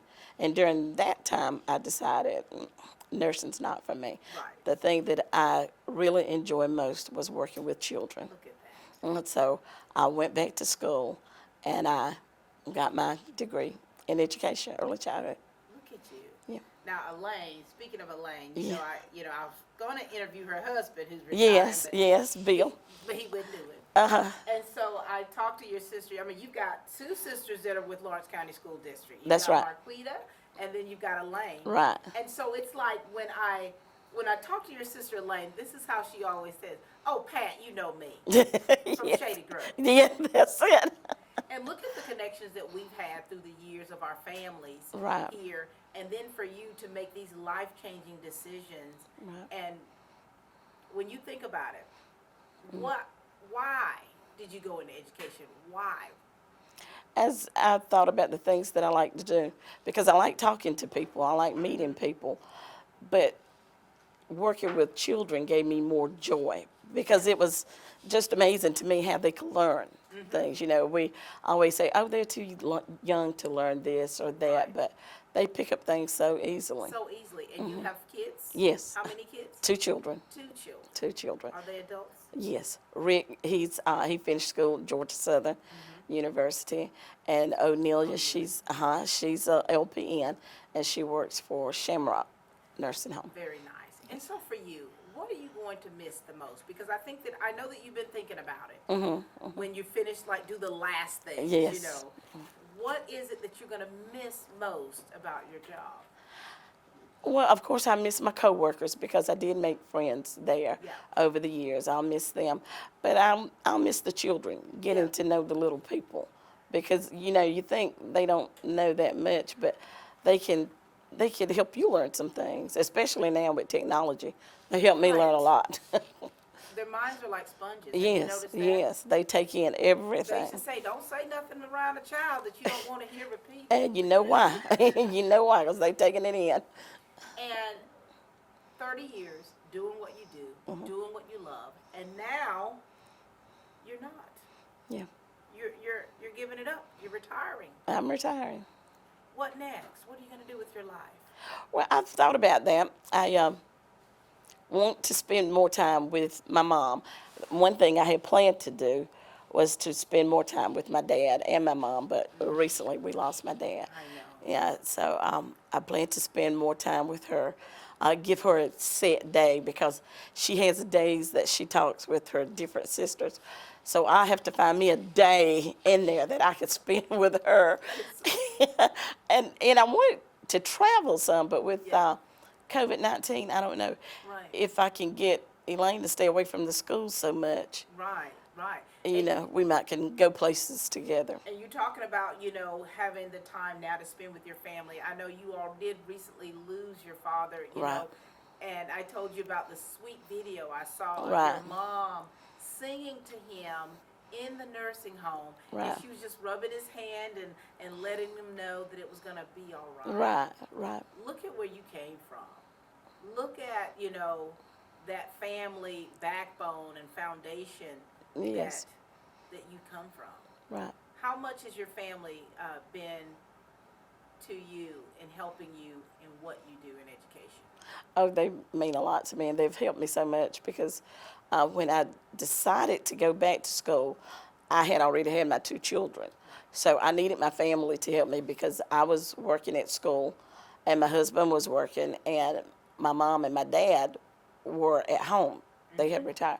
So when I had to go to school nights, I knew that I could take them to mama and my husband could pick them up or they could stay there, and I knew that mom and daddy would feed them, take care of them. So it's most of the things in my life that I've done, I've needed support, and you know, I could always count on my family. You can always count on them. And then your church family. Yes, Shady yes. Grove. Yeah, Shady Grove's always there. They're like, when I say family, it's, you might as well include Shady Grove. Right. Because I've been there all my life, and and so it's just like an extension of family too. I was going to say that. And you know, for those of you who don't know, Shady Grove was my family church. Yes. You know, my mother, my father, my sister, my brother, my grandmother, they're all buried there. Right. And so I go back, like I'll go to the gravesite, you know, just to go make sure they're cleaned off and stuff like that. And whenever we go to Shady Grove, you all treat us like we're still members. You know? Yeah, we're a family church. We that. love people. I Yes. love that. And so that relationship, your faith, that foundation that you've had that has been instilled within you, I know that that's been a part of helping keep you going. Yes, it has been. Any last words you'd like to give us? Well, I'd just like to say to the teachers to keep loving the children. You know, sometimes we hear bad things about teachers, but I don't know of a teacher that's in the business that's not there for the children and that loves the children. They all love the children. We may show it one way or another, but I believe all of them love children because that's a job you just can't do unless you love children. And as far as my children that I've worked with over the years, I'd just like to say that I love you. You know, Miss Ussery has always been a very structured teacher, but I always wanted you to learn, and I hope that you all will go far in life. Beautiful. And we know where that structure comes from. Yes. Shady Grove and Mama and Daddy. Shady Grove and Mama and Daddy. Well, thank you, Linda, so much for all that you do, all that you have done, because we know that it's come from your heart, and it's shown in the work that you do. And you can really now, when you look back on your life and you see the choices that you made and the career changes that you had, Yes. it was God ordained. Yeah, I believe so. You're going to be missed. I'm going to miss it. I'm going to miss it. I hate to really start dwelling on it. Because I know it can get really emotional. It can after all those years. And it's okay because, you know, and I know that people out there understand that when you've been doing something for so many years and have built so many relationships and connections, that when you do leave that, when you do transition, it is emotional. It is. That is okay. It is. That shows you're human, that shows you have a heart, and that shows that you truly love what you do. Yes, I do. Well, thank you so much, Miss Linda. Thank you. You know we're family. Yes. I'll see you soon. I'll see you. Thank you. Linda O'Neill Ussery, ladies and gentlemen.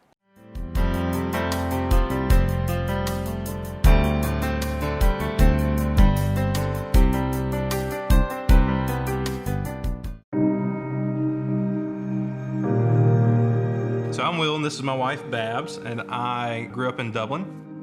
And Babs and I met at the University of Georgia when we were in college. After dating a while, we got married, moved off to North Carolina for seminary, and then towards the end of seminary, we got a call from First Baptist, and there was opening for a youth ministry position. We had found a house before we moved down to Dublin. The day we were supposed to move to Dublin, we found out that that house wasn't going to work out. So we called up Susan and the team and just asked, where do we begin? Where do we start? You know, what do we need to do to make this move forward? They were very patient with us and trying to find, with our new salaries, a house and working with us to get those numbers correct so that we could purchase the house that we're in now. So they helped us not only once but twice through the whole process. So.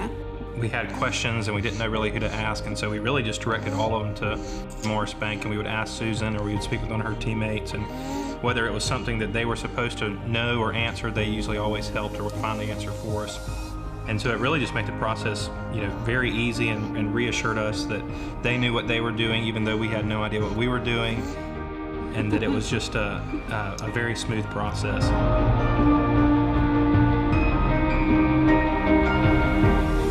Just walking through the door the first time, just imagining that our family was going to get started there. It was just a really exciting time to think about all the possibilities because of a home, and that we could share that with friends and family.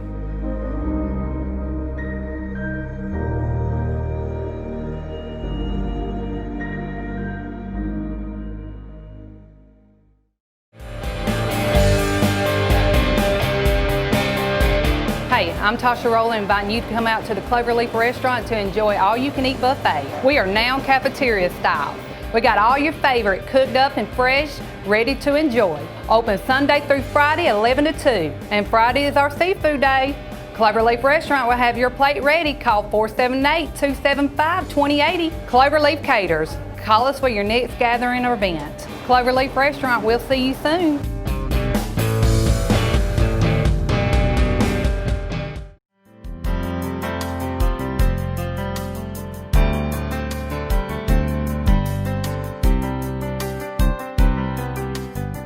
We've got my man Scott Davenport with us here, 30 years in education. Wow. Yes, ma'am. Wow. You and your wife, both in education, East Lawrence High School. What has your experience and your journey been like for you, Scott? Because when you first started out, I'm sure you came out the gates running. Oh, yeah. And, you know, it was one of those things. You know, you mentioned my wife being in education.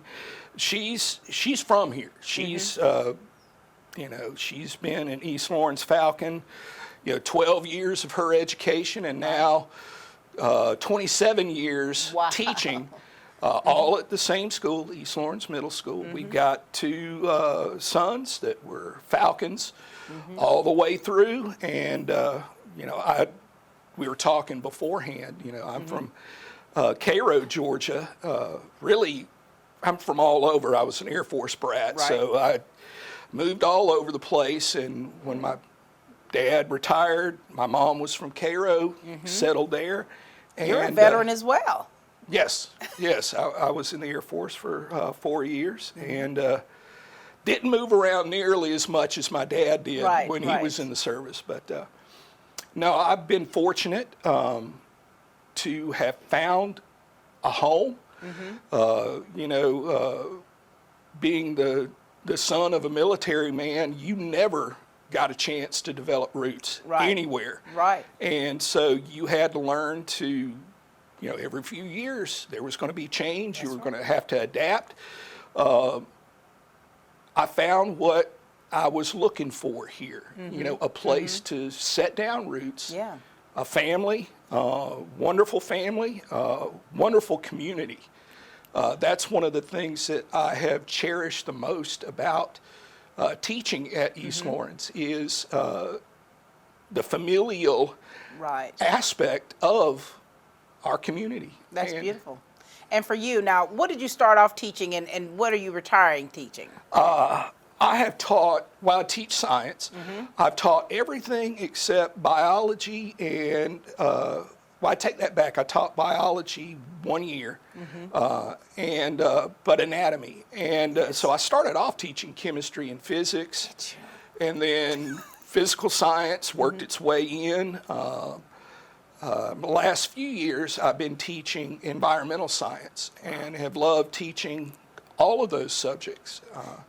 When you think about your teaching philosophy, how do you get kids to learn? Because when you talk about chemistry, physics, science, those words are like for some of us. Well, what do you do to really get those kids to not only just to hear what you're saying, but to absorb it? Well, to be honest, the teaching of that, and it's something that, you know, I didn't completely understand at first, but the subject that you teach is secondary. You can't, I don't care what it is, you cannot teach it to any level student unless there's a relationship there. And that's one of the things that I wanted the kids to know, that I was there for them, not just as a person who taught the subject. Certainly that was there. Right. But I'm teaching you as a human. And I want you to know that I care about you as a human. I love that. And when you approach education in the manner that you're talking about, you can't go wrong with that. Because I think that as kids, first, when you think about a teacher, your science teacher, you know, we sometimes don't even see teachers as humans. We see them as, you know what I'm talking about. Because I know it was a long time ago, but there was a time when, you know, when I was a kid, you'd see your teacher out and you're like, what? They don't live at school? Right. My teacher had 2 children and was married, and I saw her, like, I guess a couple of years ago, and I said, you mean you had kids too? And she says, what did you think I had? I said, we didn't expect that. Like, we didn't even look at her that way, as a person that would have kids. We just saw you as our teacher. Isn't that weird? Well, I think it's just to be expected, though. when someone's young and they haven't been exposed to a lot of things, it's just one of those, because you and I both, you know, we experience the same thing, you know, with that.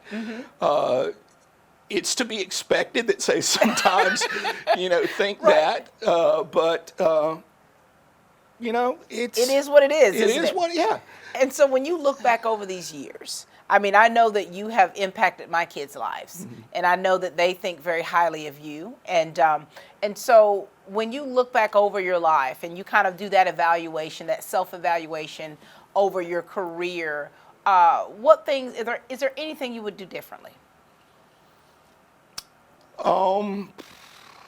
That's a very good question. You know, I mean, that's when you one think I about didn't- that's one I didn't anticipate. Because I think sometimes it's like, as a teacher, when you're still trying to learn yourself, there's a lot of things you do trial and error. Like, I'm not sure if this is going to work, but let's try it anyway. And when you had to grow to understand that it was about relationships first. Right, and trust. And trust. They've got to know that, and I guess that would be one of the things that I wish it had gone into my head earlier, that they got to trust you before they can learn from you. Right. And they got to know that you love them and care about them, because, and I think that applied when we were in school. Right. And it applies now. A lot of times I hear people say, you know, well, kids have certainly changed throughout the years. To be quite honest, I don't think kids have changed that much. I'm serious. I've had some of my most challenging students at the beginning of my career, and some of those that I have seen and still keep in contact with that are all over the globe. Right. And that's the thing that probably I cherish the most, is the fact that some of them still keep in touch. Yes. And now with social media, there's a chance to stay in touch, see how their families are developing. And, you know, the past couple of days, I didn't have a long thing. Oh, I'm retiring after 30 years. Right. I just simply changed a thing Yeah. on my Facebook that I'm now a retired teacher. Status change. Yeah. And, you know, I guess that's when it really becomes official, when you do something like that. Yes. But you have so many people commenting, Yeah. and I'm like, well, I remember, you know, you remember them because, you know, they're obviously part of your Facebook family when you know, if they notice it. But when you actually see that, and when you see them respond to your status change of retiring, that I know that has to be satisfaction for you in a way of saying, hey, I did something right. Right, and that's one of the things that when, you know, thinking about this, because certainly when we, and Dr. Hall and I were talking about this, that I never thought my last year would end like this, like it did. You know, I expected to go all the way through, do the normal things that teachers and the faculty has done since, and, you know, just, okay, 3 days ago I was teaching, now we're in post-planning, I'm gone. Right. I had a long time to sit there and think about it, and, you know, a lot of people would sit there, you know, sort of jokingly, you know, tease me about, well, you retired early. I'm like, this is not what I wanted. This is not how I saw it occurring. And, you know, just talking and interviewing our seniors, the class of 2020, I think that they're feeling the same thing as you're feeling as a retiree, because this is like your senior year. I told the seniors now that I had as freshmen, I'm going to graduate with y'all. Right. You know? Like, this has been your senior year. Yeah. And so you've had to make those adjustments, because I think that after 30 years, Scott, I mean, you have built a lot of relationships. You've had a lot of foundational things that have been done. You've impacted so many lives. And now, wow, you have to have a new normal.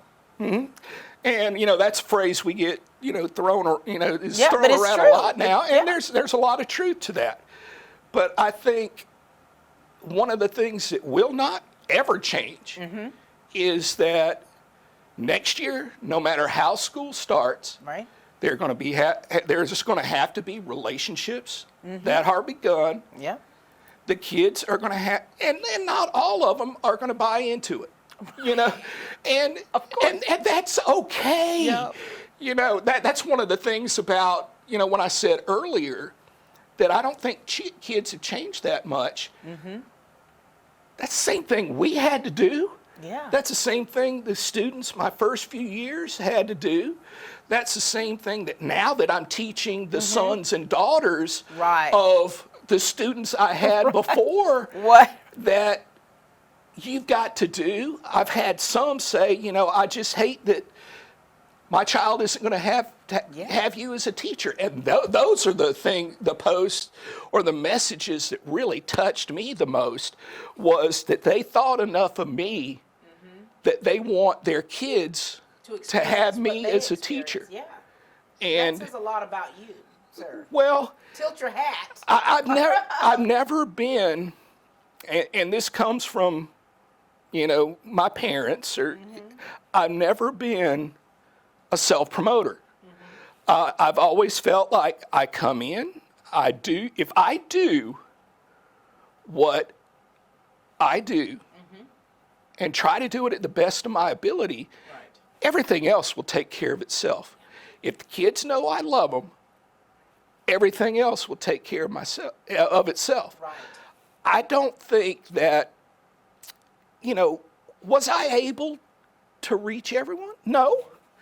I wasn't at the beginning. I haven't been now.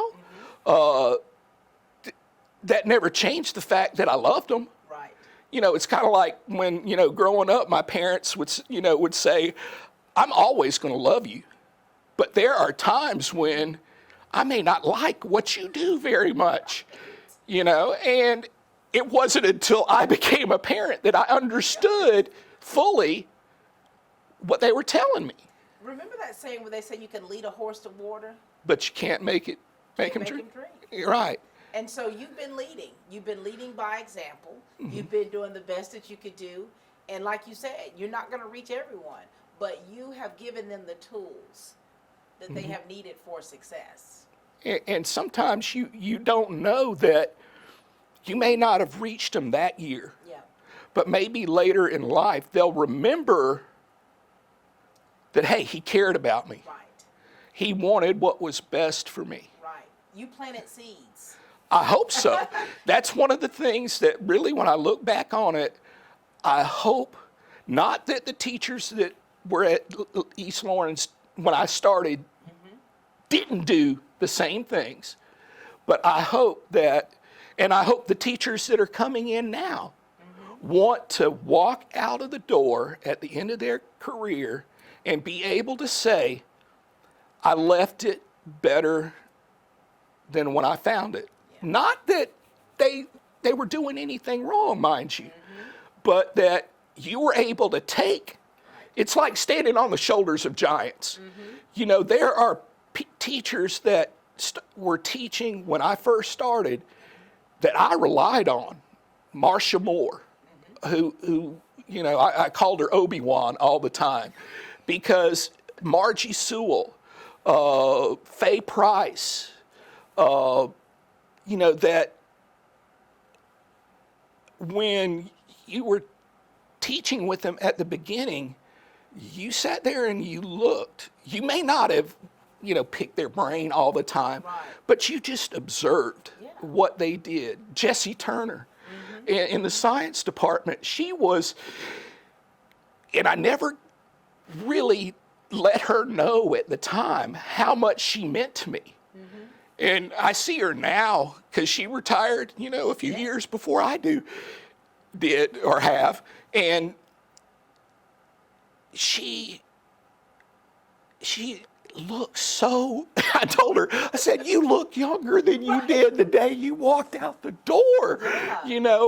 Martha Hudson, Kay Carter, and some of the kids that I taught early on will recognize those names. The newer, students, they're like, who's that? But look at these legends, these people who, just like you're like, look, I'm here to do a job the best I can.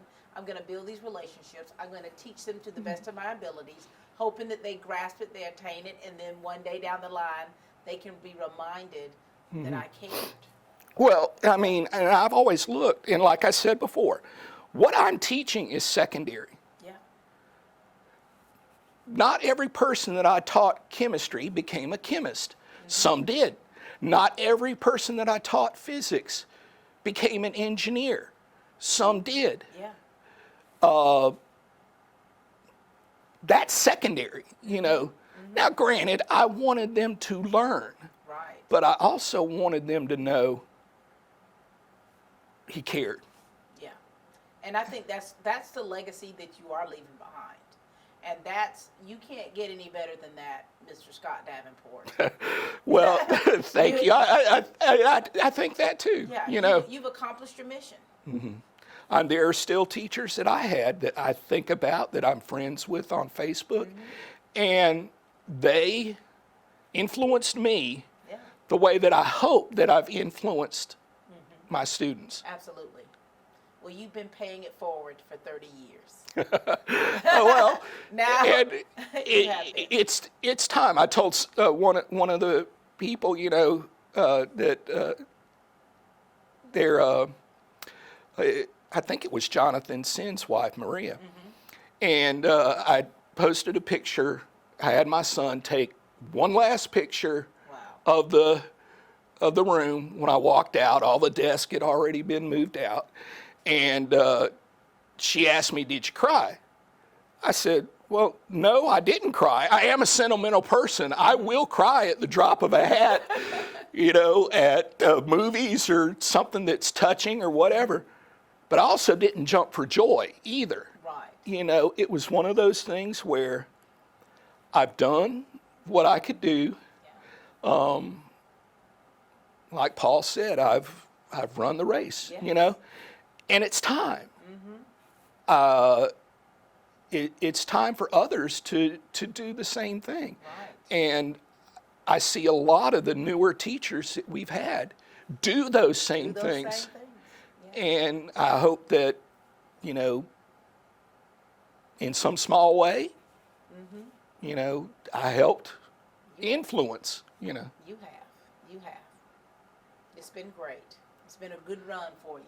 I think so, but that, you know, one of the things I also mentioned, I'm still going to be a part of East Lawrence. You know, for the longest time, I've done, you know, baseball, softball games, and it's not so much to do that, it's another way to get involved with the kids and, you know, let them know I care. Oh, yeah. You know, because it means a lot for them to see their teachers in the stands. It does. You know? And, you know, one last thing, remember you and I went on the beta convention as chaperones. I didn't think I was going to make it. But we made it. And again, a great group of kids. Yes. And so that's one other way of how you've been showing that you care. You're stepping outside of that classroom. You're doing what you need to do, and that's just a part of your life. And so for that, we appreciate you. Well, thank you very much, Pat. And I appreciate everything that you do. I've appreciated your kids at school. Didn't get to teach Hannah, but, you know, they reflected highly on you. And it was a joy just to see them, you know. Thank you. Thank you so much, and thank you for being a positive influence in their life. Whether you taught them or not, you showed that positivity and kindness. Well, thank you. All right. Ladies and gentlemen, this is Mr. Scott Davenport, 30 years in education.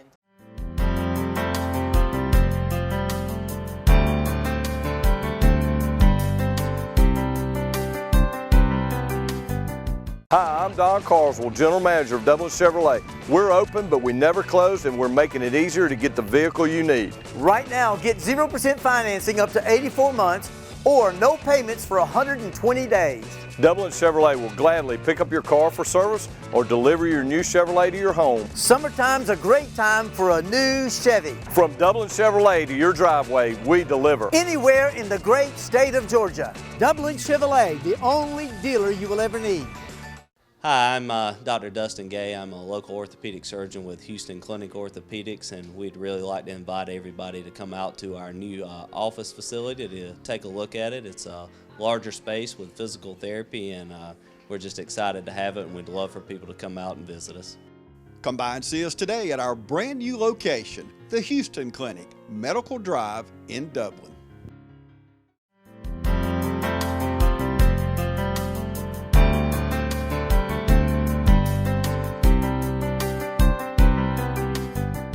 Got Assistant Principal Jimmy Williams with us here, 30 years in education.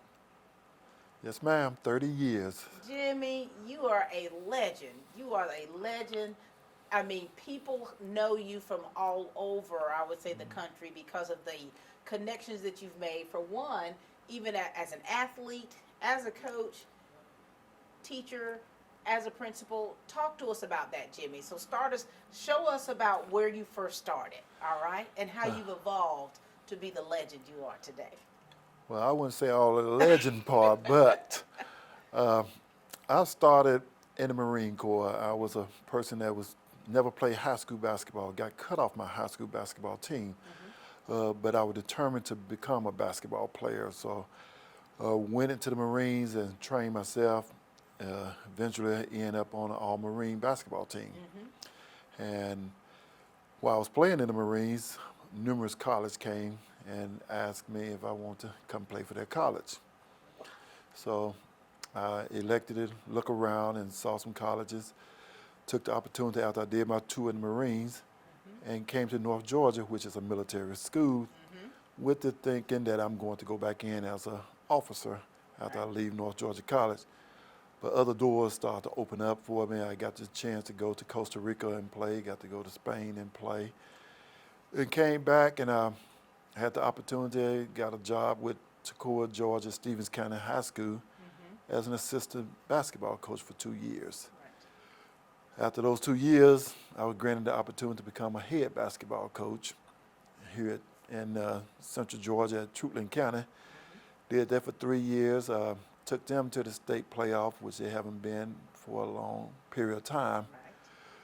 Well, more doors started opening and other schools noticed my abilities to coach, and I got offers to come and coach at their school, but I took the opportunity to come here to East Lawrence. I was living here in Dublin. My kids were going here at East Lawrence, so I took the opportunity, and 25 years later, I'm still here at East Lawrence High School and coaching. Look at the journey that you've been on, because the young men and the young women that you come in contact with in athletics, I mean, you're a person who you say you got cut from your high school team. And then you began playing on the All-Marine team, and that's no small feat because my sister and brother were on the All-Marine team. And to be able to do that, and then it's like you become a coach. How important is it on how your journey has gone as far as how you're able to help young people today? Well, I look back at myself and I said that there's a lot of kids that believe that they can play the game, and I afford them the opportunity by giving them that opportunity to try to play the game. I didn't want to cut anyone from the team. In fact, I developed 3 teams. I had a 9th grade team, a JV team, and a varsity to allow students to get themselves an opportunity to play and get them a chance to see if they can play at the varsity level. Right. So when you brought your 9th graders up, you put them on a 9th grade team rather than say, well, I don't have but 15 kids. Right. I carried up to 50 kids. And so that way it gave everybody a chance to show their ability. And what if they had done that for you back in the day? Then they would have got to see what I could How do. dangerous you really are. Yes. And when you're talking about, we can see, if you ever go into the East Lawrence Falcons gym, you're going to see this big guy right here. Tell them about, I know you've kind of brushed over it a little bit, but tell them why I keep calling you a legend. East Lawrence had never been to a finals in any sport at East Lawrence High School until I came there and we coached basketball. Now, I'm not going to say the journey was easy to get there. But my first 2 years, knowing, and I knew that the team was not developed. The coach before me, seniors graduated, and I had a lot of young kids. So the first 2 years, we did go 4-44. But with my determination and my dream and my belief that if you build from your young kids and have them believe what you believe and dream what you dream, that you had the opportunity to go to a state championship. Well, after the 3rd year, we made it to the state playoff. We made it to the finals. And from then we went to 14 straight state playoffs and made 3 state championship appearances and won over 367 games. That's why that jersey is up there. That's why that jersey is there. And you know, for you, I know that you do it because you love it. Oh, Because yes. you love it. I was going to ask the question of what has motivated you through the years to help keep you going to do something. And for you, you love it. Yes, and I do. I love the game. Thought I had opportunity. I was looked at by the NBA at one point. My passion for the game, I'm a Hall of Famer at North Georgia College at this point of time. And my passion for the game has always been there. Even when I got cut from the team, I had the passion. In fact, I developed my own team before I went off to college. We called ourselves 76ers Junior back then, but it was just going playing from park to park. And I was a player coach at that time. And you know, there's so many that look up to you. You know, as the assistant principal at East Lawrence High School, you're in a little different role, and of course, you're still having the opportunity to do some coaching. But it's like, what is it about you that your students, the students are drawn to you? Because I know that, like what you're saying is, you try to pick them up and carry them along, and you help build them up from the inside out. Well, it starts with respect. You must respect kids, and you must understand where they come from. And personally, I came from pretty much the same area that they came from, and that's why I love the East Lawrence area, because of the kids, because of the area they are living in. And I don't look at them as a nobody, and they see that. I look at them as I try to be more of a father figure to them, and a lot of our kids don't have a 2-parent home. So I look at those kids and they look at me. I give them respect, they give me respect, and it works well that way. That's good. And you know, they say Jimmy Williams, oh, he is a mess. Love to cut up. Oh, I do. We've got some of the funniest pictures that were sent to me of you. And wow. I said, but you know, and every one of these pictures, you're having fun. I do. I really enjoy it. My 30 years in has been a great journey. And I love the kids. I love teaching kids. I love seeing kids develop. And monetary is not rewarding, but to see how they succeed, where they come from, and where they have gone, that is more rewarding to me than anything. And of course, your beautiful wife. I love seeing her every time I step into the doors of East Lawrence Primary. Seeing her, I mean, she's to me, she's such a sweetie pie. Yes, she is. She's such a sweetie pie. She is. She balances you out, doesn't she? She's my backbone, I'll tell you.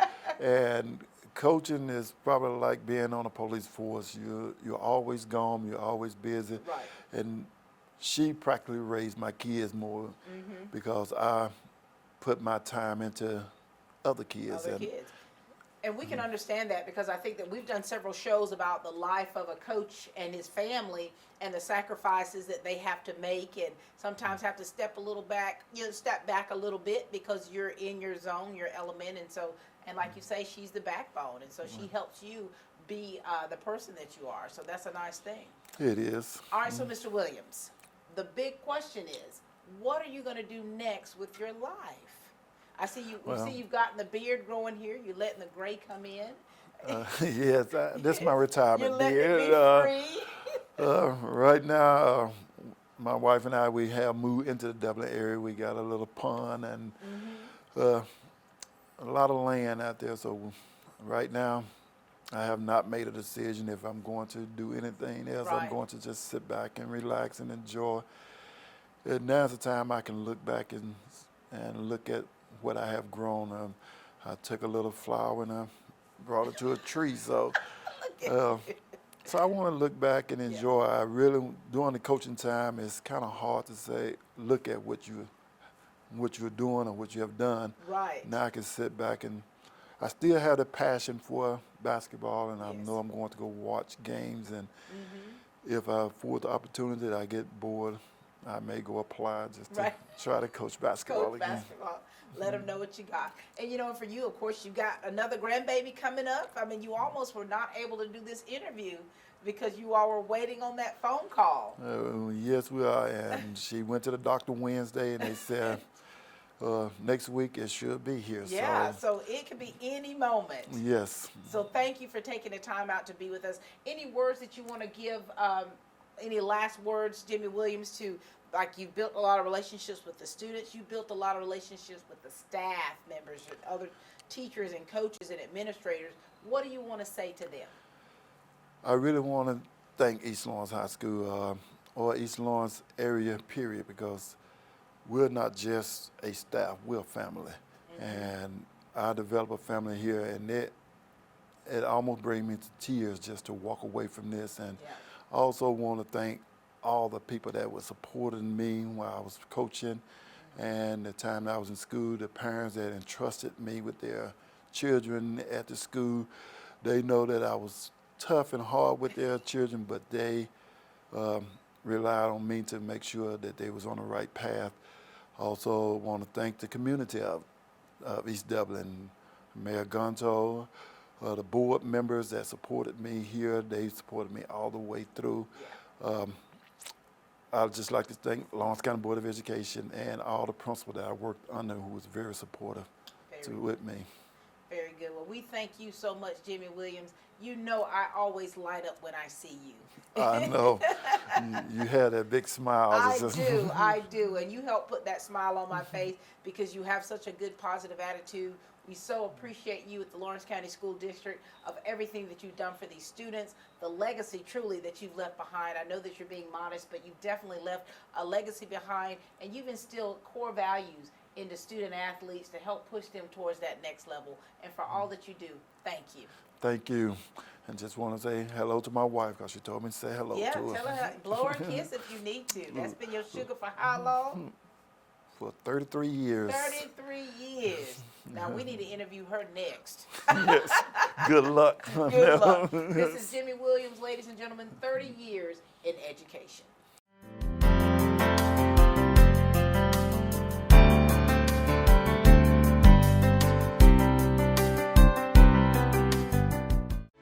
Lawrence County's leader in hometown banking is Farmers State Bank. From our customer service professionals to our mortgage specialist or any of our professional lenders, we're committed to making banking as easy as FSB. Farmers State Bank, with locations in Dublin and Cadwell, member FDIC, and an equal housing lender.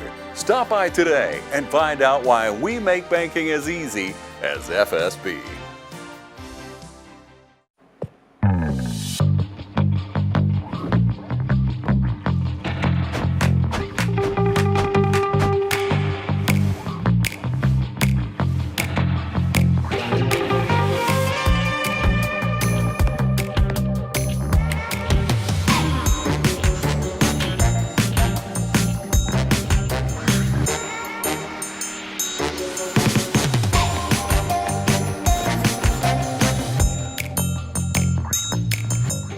Quality products and installations since 1985. That's 4 Seasons.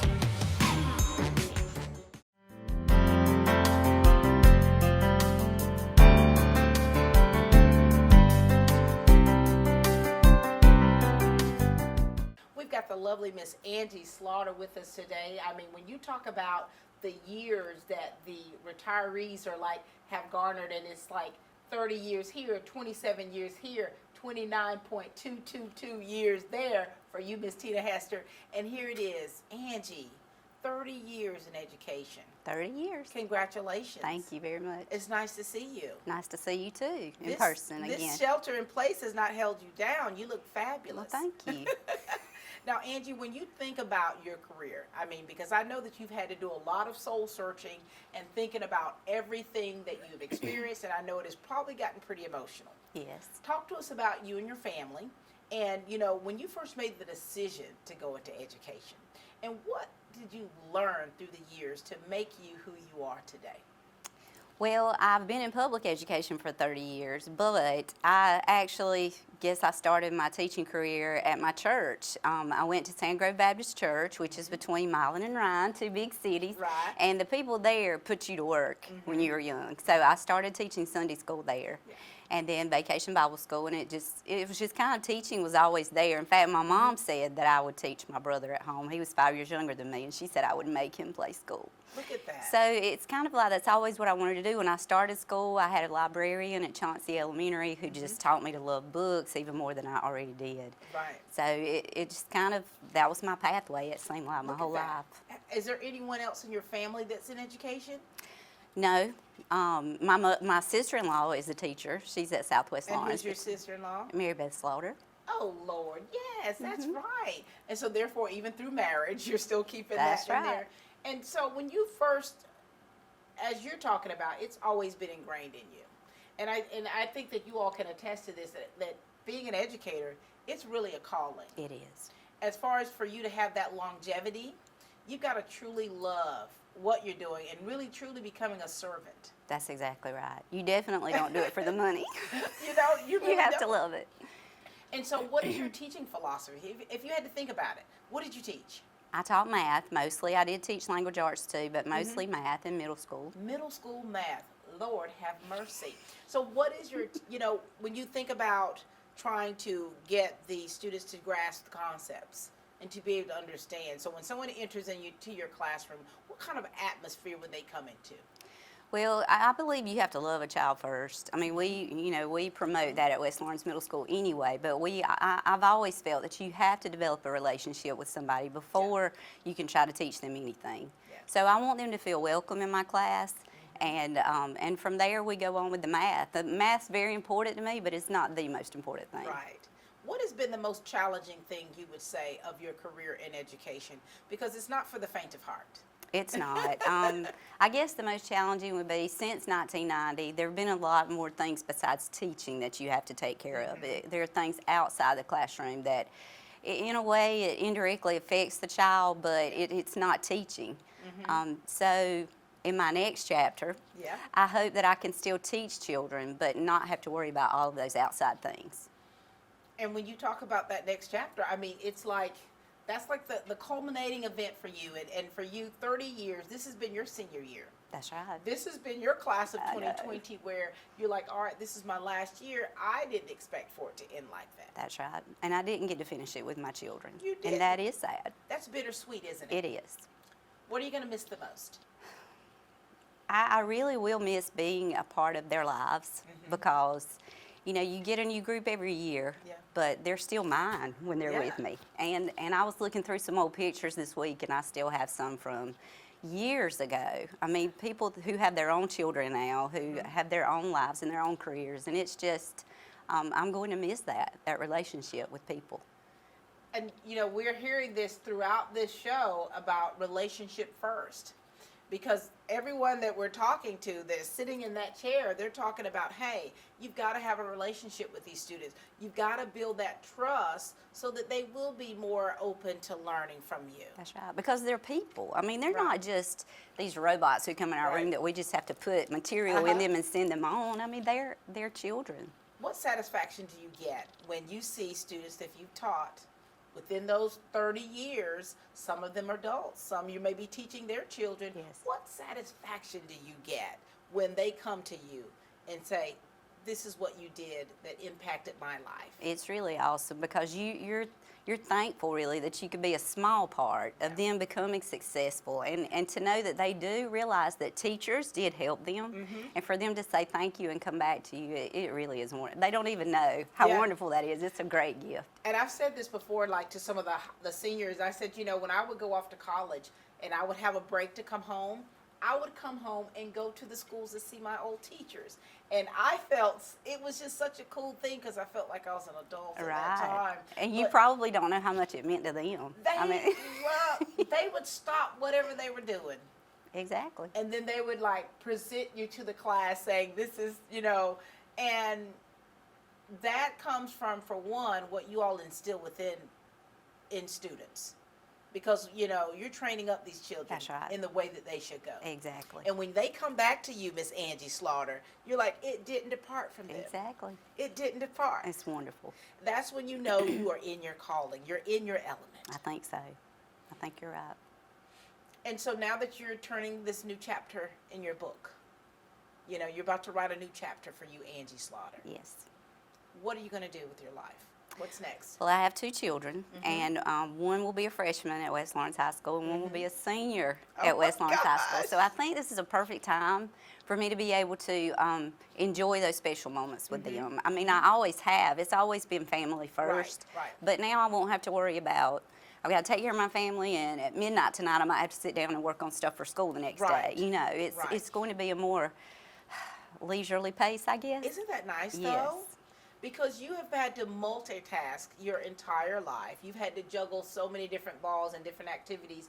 I think that's just part of us as mothers, as That's women. right. That's what we do. Exactly. And now it's going to be a little less. Yes. You can just enjoy every moment and not have to worry about rushing on to the next thing. That's going to be nice. It will be. So you're going to be able to sit back and enjoy the fruit of your labor, Auntie.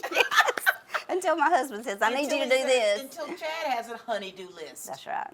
But you know, this has been great for you. Yes. What message do you want to give to your school family, your students? I love all of my students, and this year I'm so sorry that we didn't get to finish our year together, because y'all know that when I start something, I like to finish it. And we didn't get to finish the way we could have. We've stayed in touch through Remind, but it's just not the same. And I still want you to go on and be successful, be the people that I know you can be ready to start 8th grade next year, and just be very successful in everything that you undertake. Thank you so much. And to my family, Talk my to West Lawrence talk Middle to School your family. Middle school family. I love you all. Thank you for accepting me. We work together so well, and you are a great team. And I would put y'all against anybody, because you're wonderful, and I know you will keep doing the things that we all are doing together. I love you. Thank you so much, Angie Slaughter. You have truly, you're leaving a hole right there that's going to have to be filled, but you've definitely set the groundwork for so many other educators to come behind. Thank you for being a mentor to those, because you've learned as you've gone, and you've been able to be a light to so many. Thank you for what you've done for those students, how you've poured your heart into them, not just inside the classroom, but those late hours where you've thought about those students, you've put them first, you've sacrificed. Yes. Thank you. Sacrificed. Yes. And thank you to your family for lending you to us. That's right. All right? Thank you. So enjoy your latter years. May they be greater than your former. Thank you so much. Well done. Thank you very much. The beautiful Miss Angie Slaughter, 30 years in education.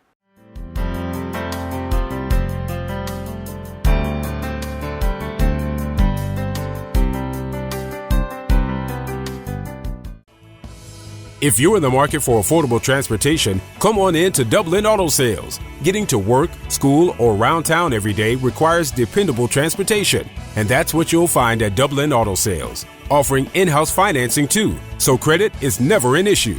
See Wayne Kemp or any of his friendly staff. Bill Topping, Alan Fields, TJ DeRochi. Look for Dublin Auto Sales at 1705 Telfair Street and 406 North Jefferson, and also at 511 North Jefferson, where you'll find a great deal. Dublin Auto Sales, affordable transportation you can count on.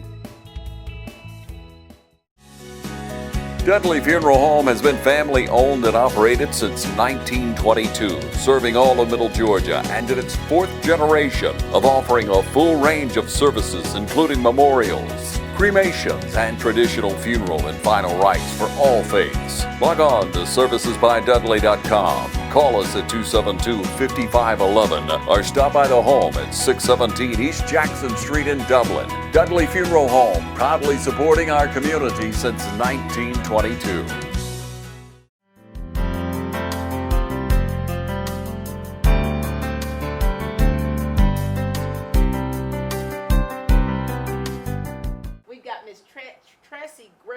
Miss Tressie, I tell you, I am so glad you were able to make it into this studio. You almost didn't make it, did you? No. I had got confused. I started was at the school. At the school. And Yes. we wanted to get you in front of all these lights and cameras. And now you're here. Yes. I know this is out of your normal comfort zone, isn't it? Yes. But we need to talk to you a little bit. Okay. So 24 years you've been working in the educational system. Tell us about how that journey has been for you, Miss Tressie. It was an experience at first, but because I worked for R.J. Reynolds, when I stayed in North Carolina, I did the office. But when I moved to Georgia, I started working with the school, doing the rooms. I enjoy it. It's just like a ordinary job to me. Just like you at the house, keeping Yes, everything ma'am. clean and tidy. And now, so your family, I see you got your one of your grandbabies here with you in the studio. Tell us about your family. Oh, they're a trip.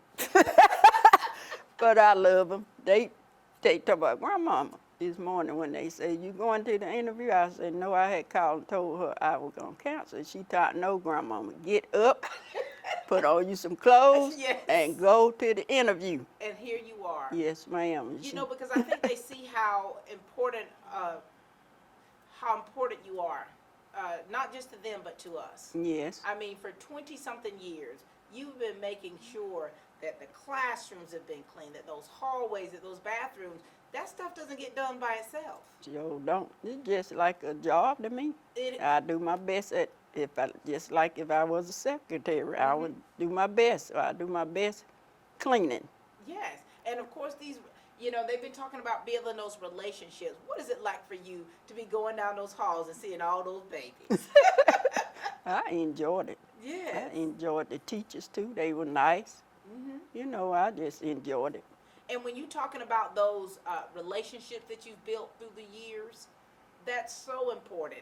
Is that what helps keep you going too? Yes, ma'am. They tell me, Miss Gregory, you do such a good job. And I try to do my best. That keep me motivated. Right. So I kept doing what I was supposed to do. When you're being affirmed in what you do, it helps keep doing what you do and want to be better at it. Yes. And so if you think about what you're going to miss the most. The children. You're going to miss those and children. the teachers. Yeah. Because they treated me nice. It was like your second family, wasn't it? Yes, ma'am.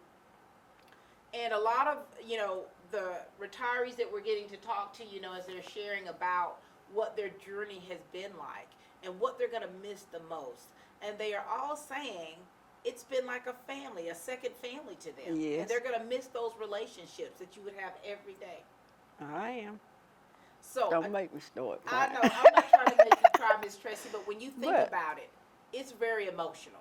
Yes. Because when you talk about through those years, I can still remember custodians from when I was in junior high school that always looked out for you, always kept things clean. I remember in college, I used to have we had a janitor back then, Yeah. and he'd be going up and down the halls, and you say, hey, Mr. Willie. He go, hey, all right. And I will not forget about what they did. Yes. They treated me real nice. No. And so how early would you have to get up in the mornings? 6 o'clock. 6 Because my husband said I'm slow. You But I have to get up there early to get ready and now- get to the school on time. But now your life is about to change, Miss And Tressie. and I'm tired of sleeping in Tired of around the sleeping. house. I'm thinking about going back, but I don't think. So what's next for your journey? Because everything that's happened with the pandemic, we've had to really make adjustments, staying home, working from home, trying to find out what we're going to do with our lives, but still having that family time there, Yes. because you're quarantined together. And so now you've got a new chapter that's about to take place. What are you going to do next? I want to travel some, but by the virus out and stuff, I guess I'm going to have to wait, and I'm tired of sitting at home. Right. But once this is all over, I want to go see my sister and brothers. Where are they? North Carolina, Oh, yeah. Winston-Salem. Lovely, lovely part of the country. So you're going to be able, once this is all over, you're going to be able to have more leisure time, wouldn't you say? Yes. What about your husband? What does he think about all this? He always want to stay around the house, but I told him we going to get out and enjoy life. So, Absolutely. just by ourselves. Because my grandchildren, they always come around there We want to have some time by ourselves. Exactly. And how long Enjoy. have you two been married? Ooh. But, let me see. My son was born in 65. I say about 37 years. I can't pinpoint it, but I married him when my son was a year old. Oh, and been he longer would have than been, that. yeah, he would have been, well, he passed. Oh, wow. I'm so He sorry. born in 65, so count from there. That's 55 years. Yes, he would have been, if he would live, he He would passed. be 55. Yeah. Wow. He been about 52, because So- I didn't get married when he was Right a when year you old. born. Yeah. So now it is time for you two to really start courting again. Going on your date nights and your little trips, you know, just Yeah. to kind of get away, to reconnect, and you absolutely deserve that, Miss Tressie. I know, because my grandchildren, I say, I can't wait till I retire to get away from y'all. What do you want to say to all those students, to your co-workers over at East Lawrence? What do you want to say to them? Any last words? Well, study and get all the learning they can get, and don't be disobedient. Do what the teachers ask them to do. And what do you want to say to the teachers and the I staff? love all of them, and I'm gonna miss them. But they told me if I want to come back, they'll unlock the door for me. I can sneak in. I shouldn't have said that. That's so sweet, Miss Tressie. That is so sweet. But I'm gonna miss them. And they're gonna miss you. Yeah. Thank you for everything you've done. Thank you for how well you've done your job. Something that, you know, you don't always think about, but you already just automatically know that it's being done. Yes. And thank you for doing that, for how you operate, how you love those kids, how you love your coworkers, and the kindness that you show them each and every day. Yeah. I love them. And they love you. This has been the lovely, the sweet Miss Tressie Gregory. We're so glad that she had the opportunity to come and speak with us today. We know it's out of your comfort zone, but I'm glad those grandkids told you to get yourself up and get dressed. The world needed to see you. Dublin Lawrence County needed to see a face to the work that you've been doing for so many years. Thank you. Thank you. The lovely Miss Tressie Gregory, ladies and gentlemen.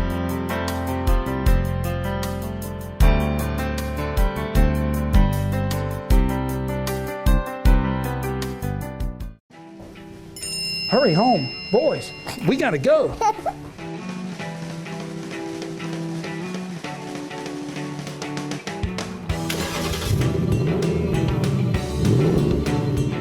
Oh, we're racing. Let's see what you got, boys.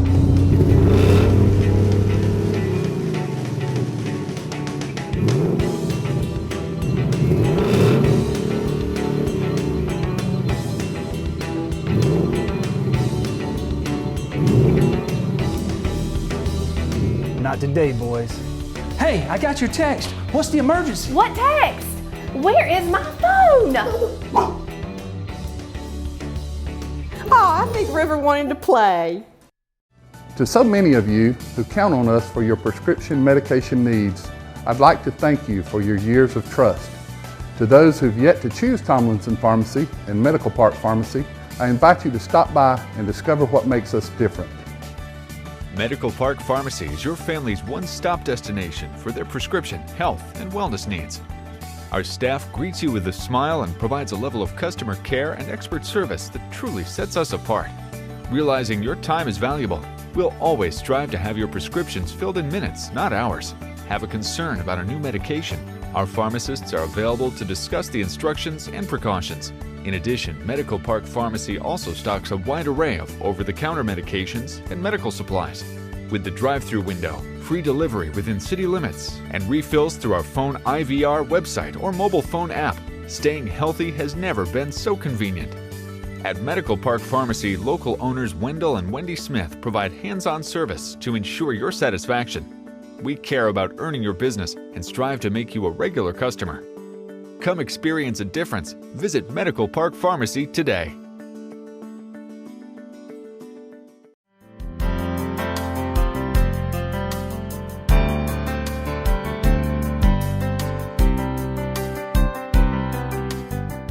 Ladies and gentlemen, I mean, this day has been fantastic. Speaking to so many retirees and just hearing their stories and their journeys of how they started out and the things that they've learned and their takeaway from it and things that they've missed. It's been warming my heart, and I hope that it has benefited you as well. And we've got the lovely Miss Lori Passmore with us.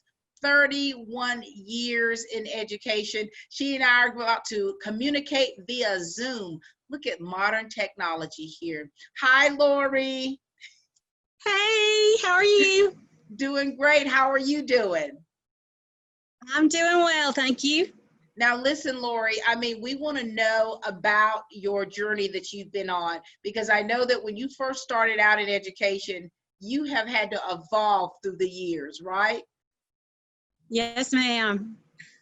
Yes, ma'am. I've seen a lot of things come and go over my 31 years, a lot of programs, teaching styles, everything's changed from the beginning to the end. You know, Lori, share with us about your, the beginning of your journey, because when you go into education, it's something that you have to really love to do in order to stick with it, wouldn't you say? Of course, I did come from a line of teachers and nurses, and my dad's family, they were veterinarians. I found out real quickly that nursing was not for me, but I do love children, have always loved children, and I knew that's where my heart was, and that's how I got started in education. Loved it, went straight through, got my master's before I started my family. My son was just a couple of months old when I finished my master's. I'd already begun teaching. I started at East Lawrence Elementary and was fortunate to teach over there for 9 years before transferring to Northwest, where I've been for the last 22 in 3rd grade. I love it. Wow. I mean, to spend that many years in one location, when you think about everything that you have experienced in your teaching career, what things do you wish you could have done differently? Or is there anything you wish you could have done differently? I don't think so, really. I think I would have kept everything the same. I mean, I love the children. When I meet my parents at the beginning of the year, I always tell them I'm going to love your children first. I'm going to teach them second. And I also tell them that I will believe half of what they hear about me, or half of what I hear about them if they believe half of what they hear about me. I throw a little humor in there. Love to have a good time with my kids. That has just evolved through the years. Having kids of your own, I think, helps shape the teacher that you become. I started out as a tough teacher. I remember the first week of school, my very first year, I taught 5th grade, and I assigned a current event for my children, and I know my parents must have thought, what in the world kind of teacher do I have? Assigning something like this the very first week of school. But, I changed a lot from the end. You go in starting out tough, and, I just love it. I love what I do. So you've eased up through the years. You've kind of learned some things that worked and didn't work. You've made the adjustments. And now here it is, so many years later, Lori. It's like, did you ever think when you first started out that you would be in education 31 years? Well, there was always that little glimmer of hope that they would lower the retirement age to 25 years, but I wouldn't have gone at 25 either. I would love to go 35 or 40, but just circumstances in life have led me to retire this year. And, I know I'm going to miss it terribly, and I have very mixed emotions about going out at this time. This is definitely not the way that I would have liked to have retired this year. Mm-hmm. Had a few health issues, and of course, school closing down, with the coronavirus. It's been quite an experience this year. So your senior year in education has been pretty much like the class of 2020. Yes, ma'am, for sure. And so, Lori, your journey, I mean, it's quite obvious that you've impacted so many students' lives. What feeling do you get when you see students that you've taught when you first started out, they come back and they see you somewhere and are able to let you know how you've impacted their life? What feeling do you get when you see those students? Oh, it's the best feeling ever. I have had so many success stories through the years. I have students who are now teachers, doctors, accountants. I recently ran into some that I taught my very first year, and they talked about the good times that we had back then too, and it's just the memories that you make with the students. And that's one thing that I hope that I've left behind is good memories, good times, fun times that the kids have remembered throughout the years.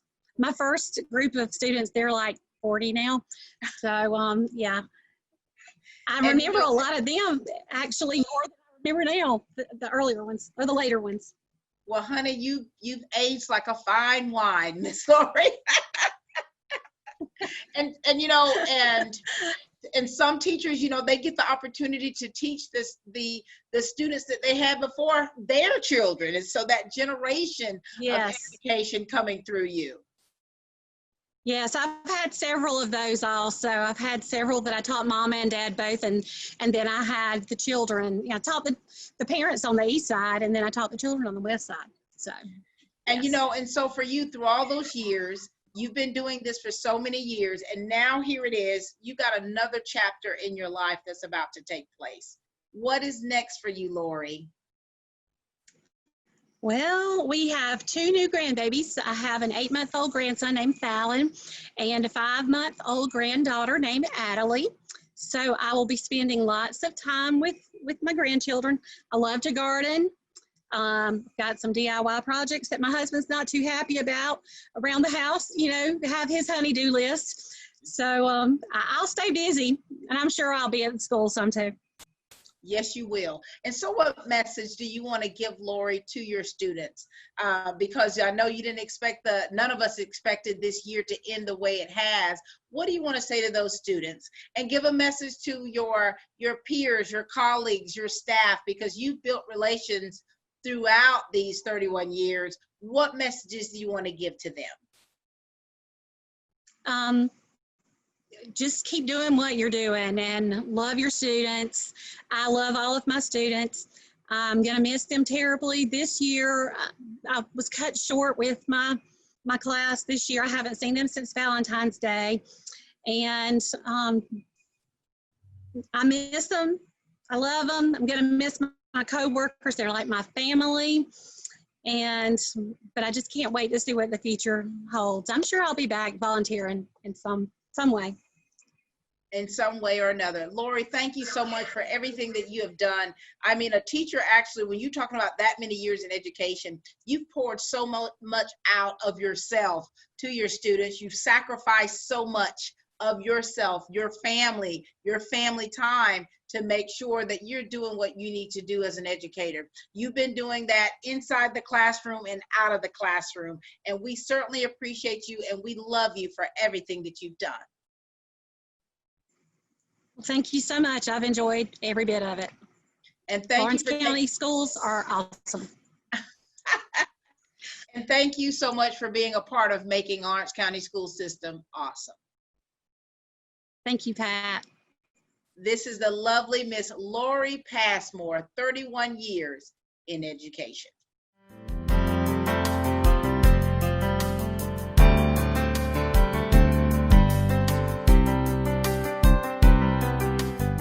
Today is the day. It's Friday. If you have not already, get up early today. You still have time. And tag yourself on SOAR Clubhouse's Facebook page. That way you can be entered into the drawing. We are going to give away the basket, the family basket we talked about earlier, today. So get up now. You have time. Tag yourself on the SOAR Clubhouse Facebook page to be entered into the drawing.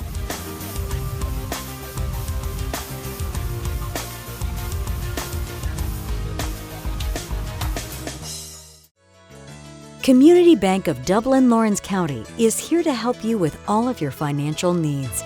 Our team knows what it takes to make life easy and convenient and will help you get set up with our mobile and online banking. We founded Community Bank on common sense banking and a dedication to help people just like you. Our lender, Amy Thompson, loan officer, Gail Rainey, along with our Assistant Vice President, Ryan Lastinger, Executive Vice President, Brian Bazemore, and President CEO, Chuck Harwell, know what it takes to make life easy and convenient and can help you with loans for almost everything, from your automobile, home, land, or any financial goals you have. Come visit us today.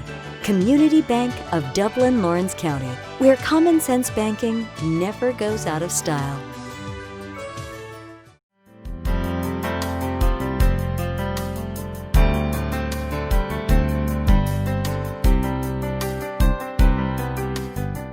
We've got the lovely Miss Connie McDaniel. How are you doing? I'm great. You know, when you talk about your life and how it's gone and the journey that you've been on, how was it when you first started out, and how have you evolved through the years? Oh, wow. This is actually my third career, ending my third career.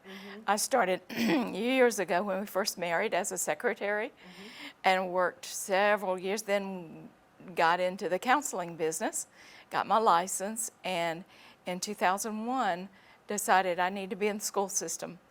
And so I went to Dodge County and stayed there 8 years. And then I came to Lawrence County, and thank the good Lord I knew Larry Waldrop. Right. He was a dear classmate of mine. Wow. And I called and I said, I need a job. And so my husband had just retired for the third time. From the Presbyterian Church, and so we wanted to come to Lawrence County, and because we lived in Lawrence County and had all our lives almost, and so thank goodness I knew Larry. And here you are. I am. How has your journey been for you? I mean, because in your position as a guidance counselor, I mean, you're building relationships. Yeah, and absolutely. that's been the key word we've been hearing from the retirees about the relationships that they've built. Exactly. You know, when I was working as a counselor, one of the things that I knew is how important it was to how the person felt when they left. And so I had this little saying that, you know, students may not remember what you said, but they'll remember how you made them feel. And so I tried every day to let that be my motto. It didn't always work out that way. Some days I wondered how I left them feeling, but that was the guidance that I used. And you have such a sweet spirit, and I think that's one of those things that kind of welcomes you. So when a student comes to your office, they already feel that sweetness and that love coming from you, permeating from you. Thank you. And so, is there anything in your career that you would like to have changed or done differently? You know, I did everything backwards. I got married and then got my education. I got my jobs and then got the qualifications. And I'm thinking, if I had it to do over, I would tell all the kids, get your education first, and then go to whatever occupation you want, and do your very best. Do your very best. Yeah. And if you can think about some of the best times, what are you going to miss the most? The camaraderie with the staff. I love the staff there, and I had a really good time. I remember telling Reed Walder, I said, you know, I have one more year left, I think, so put me in a position where I can really do what I was hired to do. And he did that at the 6th grade academy. They were so welcoming when I came there. We came as really pioneers, as Dr. Kemp said, and it was wonderful. I was so happy to end my career on that note. And you know, you've connected with the kids, you've connected with the staff, and so now here it is, your life's about to change. You're about to write the next chapter in your life. That's right. And so what's next on the horizon? Because you've had 3 careers. I have. So I'm cleaning out everything. Purging is taking place. Exactly. I don't need so many clothes anymore. I can, you know, get by with 5, you know, outfits to work during the week at home, and you know, and I don't need that many on Sunday or to go out. So, purging that closet, cleaning out drawers, and you know, all the stuff that I don't want my children to have to do when I'm gone. Yeah. Right. And I often think about that, you Yeah. know, when you're doing that kind of stuff, and if you've ever had a loss, you know, you've seen Yeah. like where you have to go in after they've passed away, and it's so much you have to do. And That's right. it's funny, I think that way too. Yeah, I think it's a good thing. I don't Mhm. want them to have to do that. And so you've already been purging. Yeah. Now, you've got to be able to take some time out to really go enjoy yourself. That's right. Is traveling in the horizon for you once things clear up, or? I love the beach. Not so much getting in the ocean, but I love the beach atmosphere. You know? And so I told my grandchildren, we went them to the beach not too long ago, and I said, find us a place that we can rent, and at least every few weeks, go spend some time just being there and enjoying the, you know, the atmosphere. Just So, enjoying yeah. it. And you know, to be able to just have that freedom to do it. Yeah. And you know, a lot of retirees, you know, you've been doing the same thing for many, many, many years, and now you're having to, you know, program a little differently, where some don't have to get up as early as they normally That's would, right. you know, and it's usually you kind of like, when you plan your day, you're like, I know this has to be done, and then that, and now you got a little bit more leisure Oh, time. yeah. Can stay up late watching Stay up movies late. and sleep late if I want And to. if you want to, because Yeah. you've earned it. That's right. What message do you want to give to those students out there? Because I know through the years you've connected with many, many students, and the colleagues that you've worked with Yeah. and worked for, you know, they've touched your life. You Mhm. already mentioned Yeah. Mr. Larry Waldrop Yeah. and his son Reed, Yeah. you know, that legacy left behind there. Mhm. What do you want to say to those students, and what do you want to say to your colleagues? Well, you know, we focused so much on kindness the last year, and I think if nothing else, if they will promote kindness to each other, and you know, leave that feeling of goodness when they leave a student, rather than making them feel worthless. And I think that's so very important. And in the end, they're going to feel good about that too. Yeah. You know, so yeah. And that's what you've done. That's how you Tried live your that. life. You make them feel big. We try. Well, Miss Connie, is there anything else you want to make sure that you share, any words of wisdom? Because you have definitely, you've practiced what you preach. Yeah. And it's been nice to see. You know, I want to give a shout out to my coworker who was with me all those last 10 years, 11 years, Sheila Conyers. She was wonderful. And I really, really appreciate her support all through those years. She was great. Sheila, you're one of the best of them. Yeah. Thank you so much, Miss Connie, for sharing with us. Thank you for what you've contributed to Lawrence County Schools. Thank you. And none of your work has been in vain, because it's like you're planting those little seeds. You're planting seeds, then someone's watering, and then the increase is Yeah. going to be provided, and you'll be able to see that. Yeah. So enjoy your latter years. Thank Pray that you. they're better than your former, that you're I able to appreciate that. continue to soar and enjoy your family. I will.